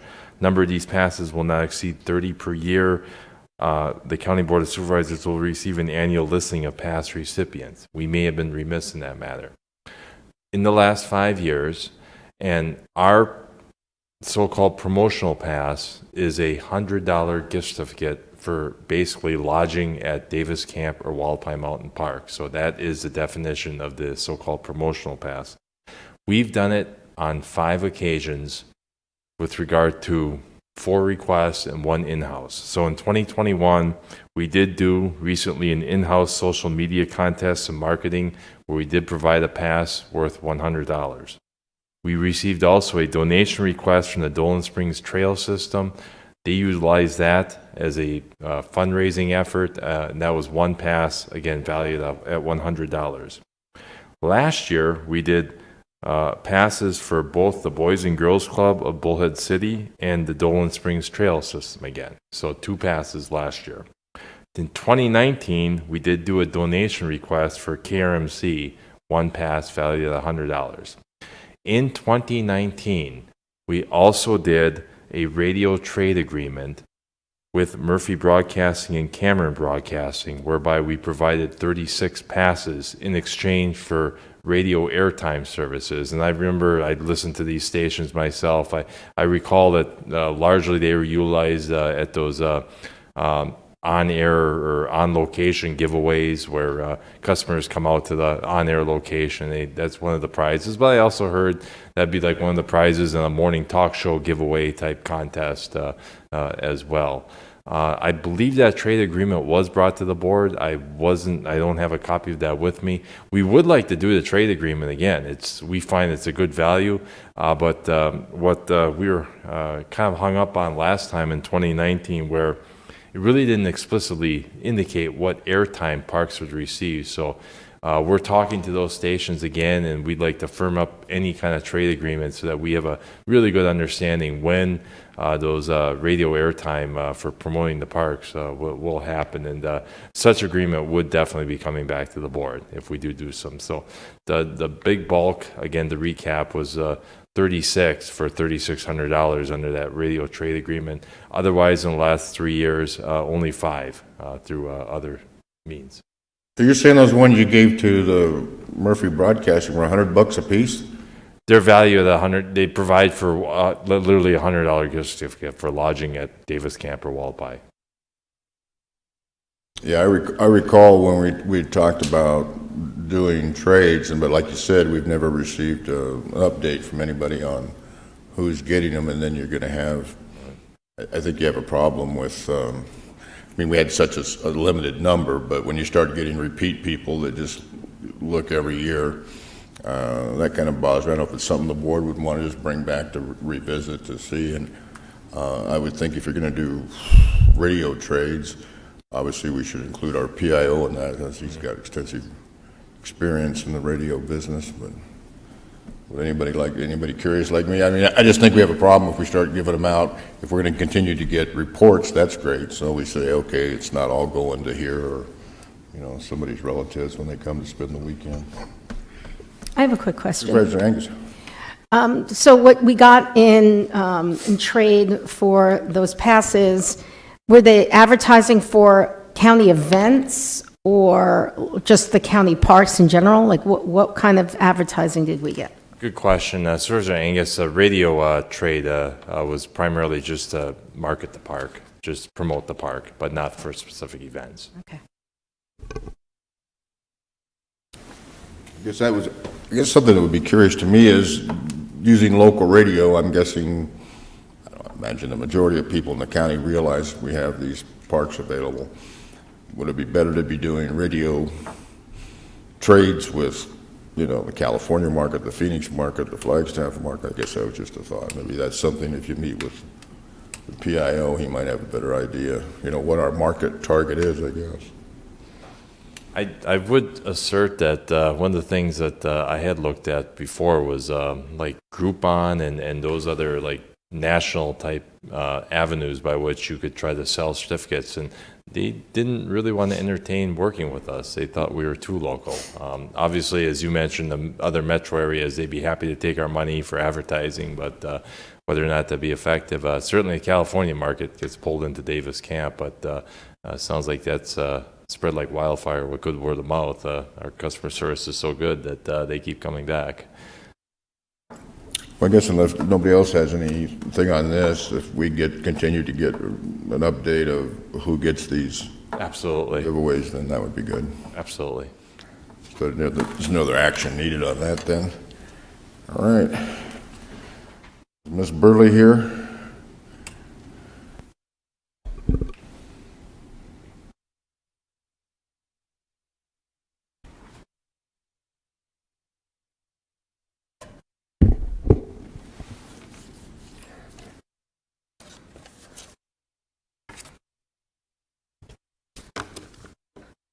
Good afternoon, Chairman Johnson, members of the board.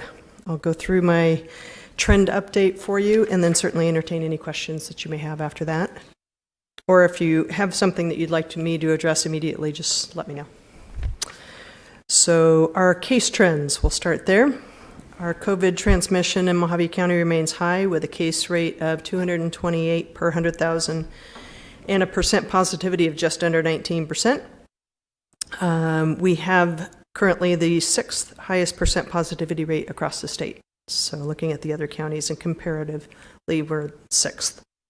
Our weekly case counts by week of diagnosis increased from October to November, and we saw a spike the weeks of 11/13 and 11/20.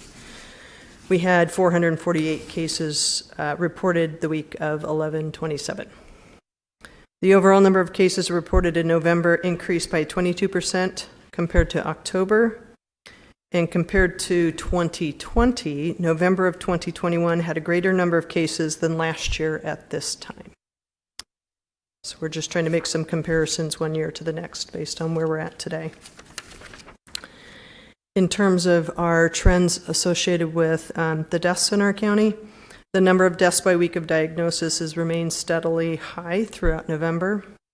The number of deaths by month declined throughout October and November, so that's a positive sign.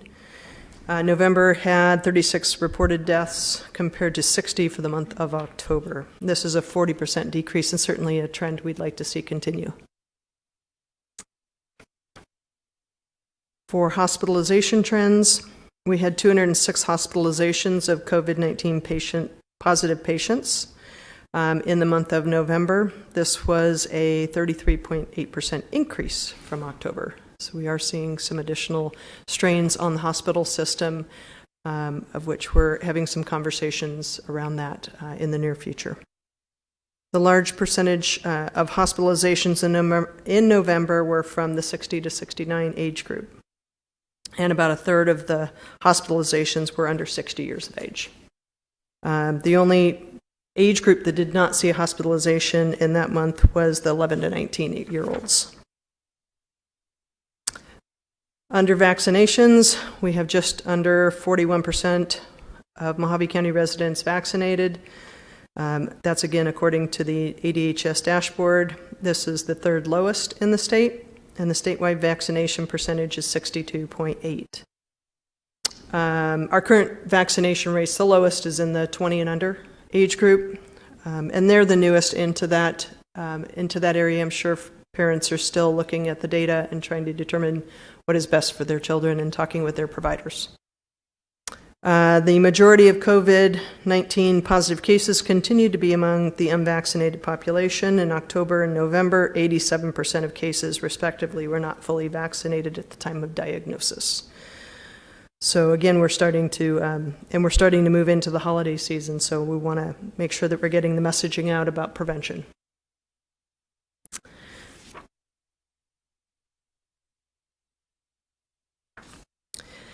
As I'm sure you all have heard from the media, we have the Omicron variant now. We have not seen a case, just so that you're aware, there's been no identified case here in Mojave County, and to my knowledge, there's been no case identified here in our state yet. They are up to 17 states where they have already found this variant. At this time, I think it's fair to say we do not have enough information from the ongoing epidemiological investigation to determine whether this variant poses the same, more, or less threat compared to the Delta variant. So we'll have to wait and see what that looks like from the data. I think CDC and others anticipate we'll have some data available, or they will, by a week or two out. So we'll have some more information to share at that point. The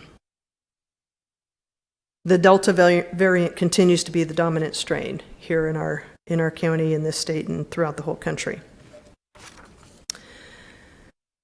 Of course, we're here, to primarily prevent disease, and that includes we're starting to see a resurgence of people getting colds and flus, and we want to remind people about the basic prevention techniques people can take to reduce illness, in their households and out in the community. Okay, we want to focus on washing hands with soap and water, avoid touching your eyes, nose, mouth with unwashed hands, stay at home when you are sick, cover your cough or sneeze with a tissue or sleeve, clean and disinfect frequently touched surfaces. For those that feel comfortable, wear a mask in public settings. Avoiding close contact, of course, with those individuals. And if you receive a positive COVID test, contact your healthcare provider or contact your local hospitals to get screened for the monoclonal antibody therapies. Or contact your medical provider just to receive some guidance on care. And as a final message, prevention and early treatment can positively impact the case numbers, hospitalization rates, and deaths in our county. As we gather with friends and family during the holiday seasons, please consider the health and safety of all the people around you. Colds and flus and COVID may not be a threat to your health, but could be to those around you. Any questions? Supervisor Gould? Oh, Supervisor Angus. One quick question. Someone asked me, is there a booster for Johnson & Johnson? Good question. I don't. Thank you. And yes, where, there is. So where would this person find that? Because we had Johnson & Johnson here for a while. We did, so that's correct. that would be the booster they have to get. Correct. Okay. So what should I tell her? I would say, hang on just one second. I don't want to give incorrect information. Okay. So I know we have some information on our website, but I don't know if we actually have, okay. Since we're not doing the allocation process any longer. Right. Okay, I think we can figure it out. Thanks. Okay. Got it. Supervisor Gould. Thank you, Mr. Chairman. Denise, how many children have we vaccinated at the clinics that we're running in the 3 cities? I don't have an exact number for you, Supervisor Gould, but I can find that out for you. When they're vaccinating children, is it more difficult to not get it into an artery? Our nursing staff has not shared that with me. that that's been a difficult process for them. I'd also heard that the new technique does not involve putting the needle into and then retracting the needle partially to make sure that it's not in a vein or artery. I'm not familiar with the process, Supervisor Gould, since I'm not a nurse and I'm not implementing and administering the vaccine, but I can find that out for you. I'd appreciate that. Certainly. Thank you. No other questions? I was looking back on this, and as we're hitting the 3-year mark here, we've had a lot of reports come in, and I was wanting to make a couple of suggestions, see what the board thinks of. We now have a Monday, Wednesday, and Friday report that comes out to us. Maybe change that to Monday and Thursday, along with hospital update. And then instead of having these reports to the board once a month, have a once-a-month written report that would be submitted to all supervisors, to the county PIO, and released to the press for people. I don't know if that's something you'd be interested in or not. I think that sounds good. I think so.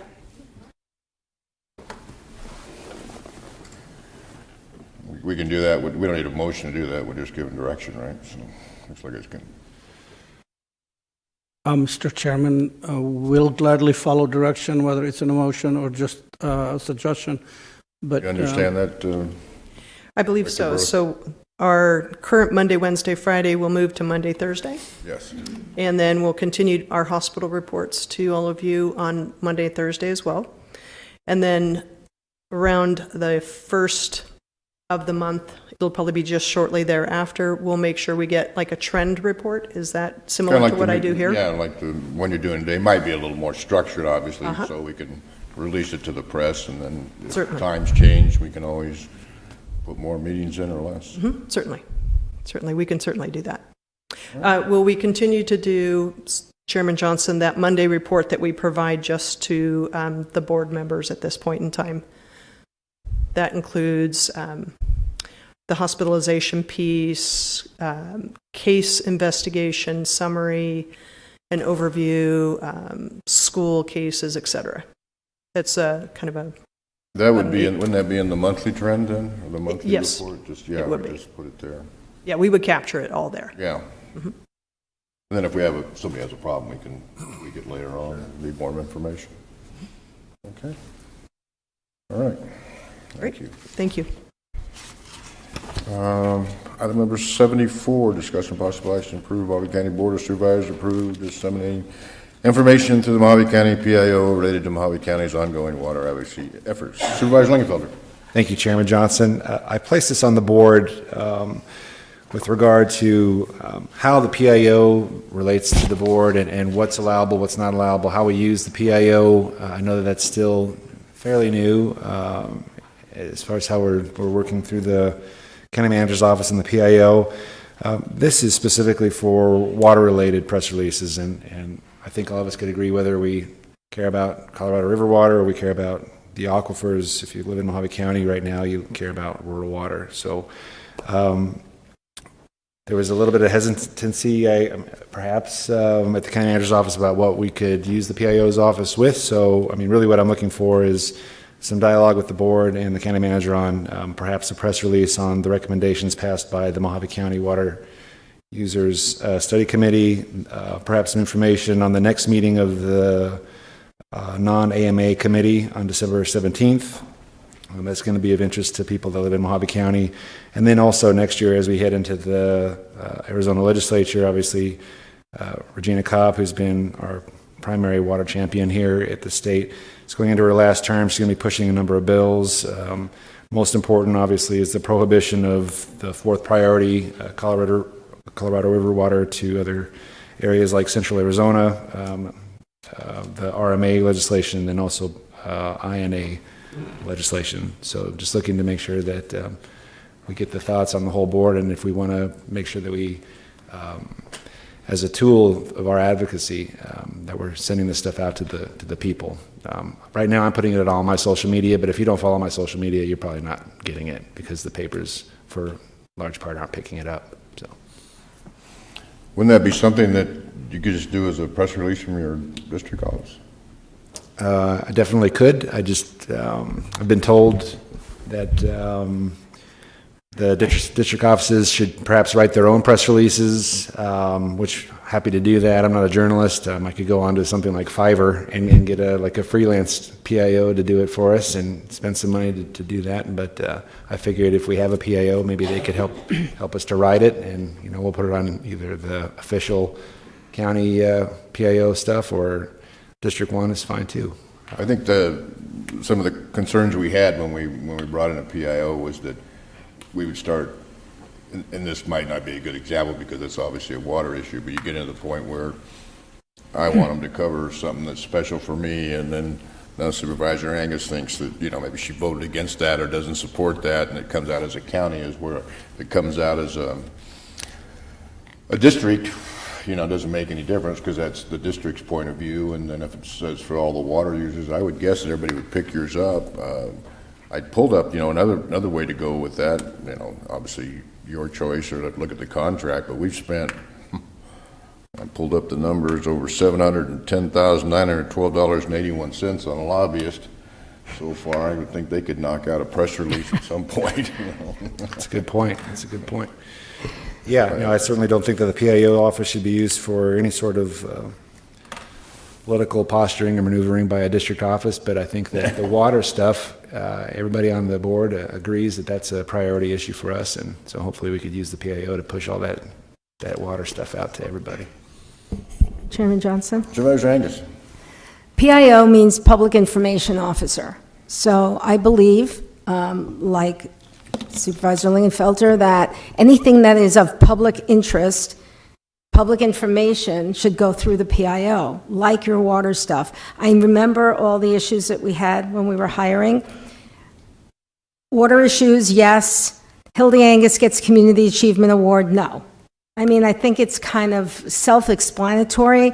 I can't think of much that's just informational. I mean, even though my office may disagree with it, if it's factual information, I don't see why it can't go out. I know your office does things, and you've done it for years, and you've done it very well. I don't know how, but, supervisors come and go, and to set up a whole, public information office is, if you don't have that kind of talent, or it could be expensive. So I do think that we need to utilize our PIO more. I think this position makes a lot of money. And lately, in the last couple of years, basically 90% is churning out these templates for COVID numbers. And I've been vocal about, I think there has to be more information coming out of that office. That's my opinion. I guess, in kind of response to that, I have no problem with anything that's a county issue or anything like that. Where you'll get the problem is, I believe, let's say that we have a water meeting coming up, and so we put it out, there's going to be a water meeting, and all this fancy stuff's going on in the Phoenix area, and this is how you can get a hold of it. That's where it should go. It shouldn't be where I think you'll get the problem between supervisors is Supervisor Johnson says this is the greatest thing going and you all ought to get involved, where now Supervisor Bishop wants to know why she wasn't involved in the press release. When we start getting individual supervisors involved in it, that's where you're going to have the problems. I think we went through that quoting individual supervisors. I think we had issues like that. But again, I think that's something that could be fixed. If it's purely information that the public would want to know, we can keep our names out of it. Chairman Johnson. Supervisor Bishop. I agree with Supervisor Angus. I think the news releases, as they come out, they should refer to Mojave County rather than an individual supervisor that's just trying to get attention for their district or their position or their upcoming election. We should keep supervisor names out of it and just insert Mojave County. Mojave County has done this or that, and keep individual quotes and names out of it. And that should solve the problem. And I think that's the way it has been. It's my understanding that's the way we do it now. But water issues are big, and they should be put out for the public. Look, can I ask Chairman Johnson a question? So for example, and this was an issue I had about several months ago, we voted as a board to approve a jail reentry program, accepting money from the state towards that end. It was not a unanimous vote, but the information is that this program is going to happen. So if I thought a press release should go out about it, because it's important. It's an important thing that's going to happen in Mojave County. Now, it's going to happen for the whole county, not just my district, not just your district, the whole county.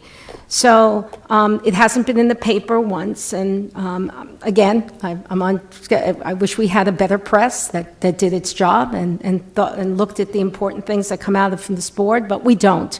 So if we had press releases, that might just be give some of the local media a little bit more incentive to ask some serious questions. That's all. That's all I really have. I look at the City of Kingman has a PIO, Colleen, and she puts out press releases on stuff, and the media around seem to pick those up. So I was thinking, if it works for them, maybe it'll work for us too, and the really important stuff.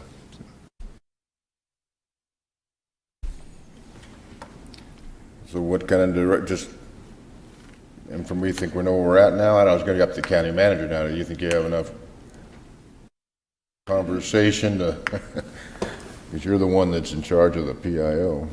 Well, Mr. Chairman, board members, thank you. This is great discussion. We really appreciate it. I think it's been hard on board members when they've requested a press release in those situations where we couldn't. Generally speaking, we do. The position was created and filled, and then refilled with the understanding that it is here to promote county business and county interests. So that has been our practice. We've really tried to stay true to that mission. I think where we struggle is when it goes outside of those boundaries and it gets specific. So we will be, as far as the example that Supervisor Angus gave, I regret press release not going out. I will tell you in all honesty, I was unaware that was the case, but I guess my take on it, not to change the subject, but just to digress for a moment, we will have multiple opportunities there. The board voted to receive the funds. We have a lot of stages and phases to go to highlight it, and the more the program evolves, the more we can talk about it. So, but that clearly would be a situation where we would be more than happy. That's what the PIO's job is, to say the Board of Supervisors awarded, approved, considered, so on. So if the direction, and this is really helpful, and I and Roger and other directors would be grateful for this discussion. That is a directive and a direction we can work with to look at those subjects or situations where information is countywide. It's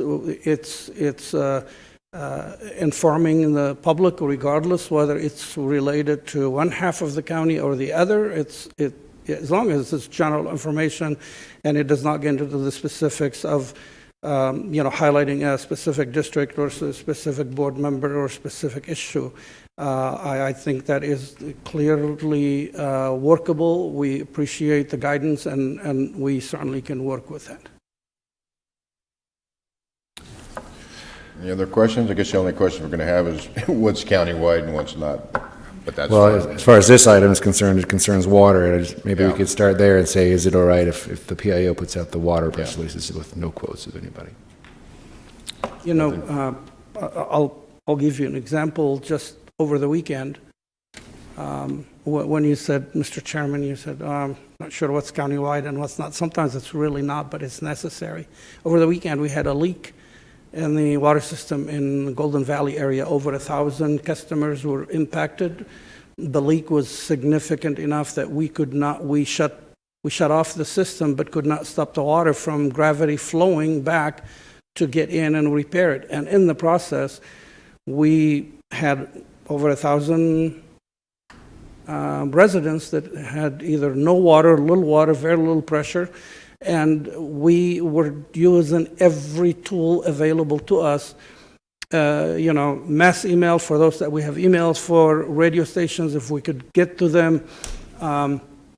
We attempted to even use the search and rescue to go knock door to door, and we did put out a press release for that. So, there are situations where we do what we can, and we would hope that you as board would trust us to use our judgment and those. And when requests come in going forward, we will stay true to this guidance, and we'll get information out to the public. And if we have any other questions, we'll seek guidance, more guidance. Yeah, I think as long as the personality's out of it, we're okay, just from the board. All right, nothing further, we're adjourned.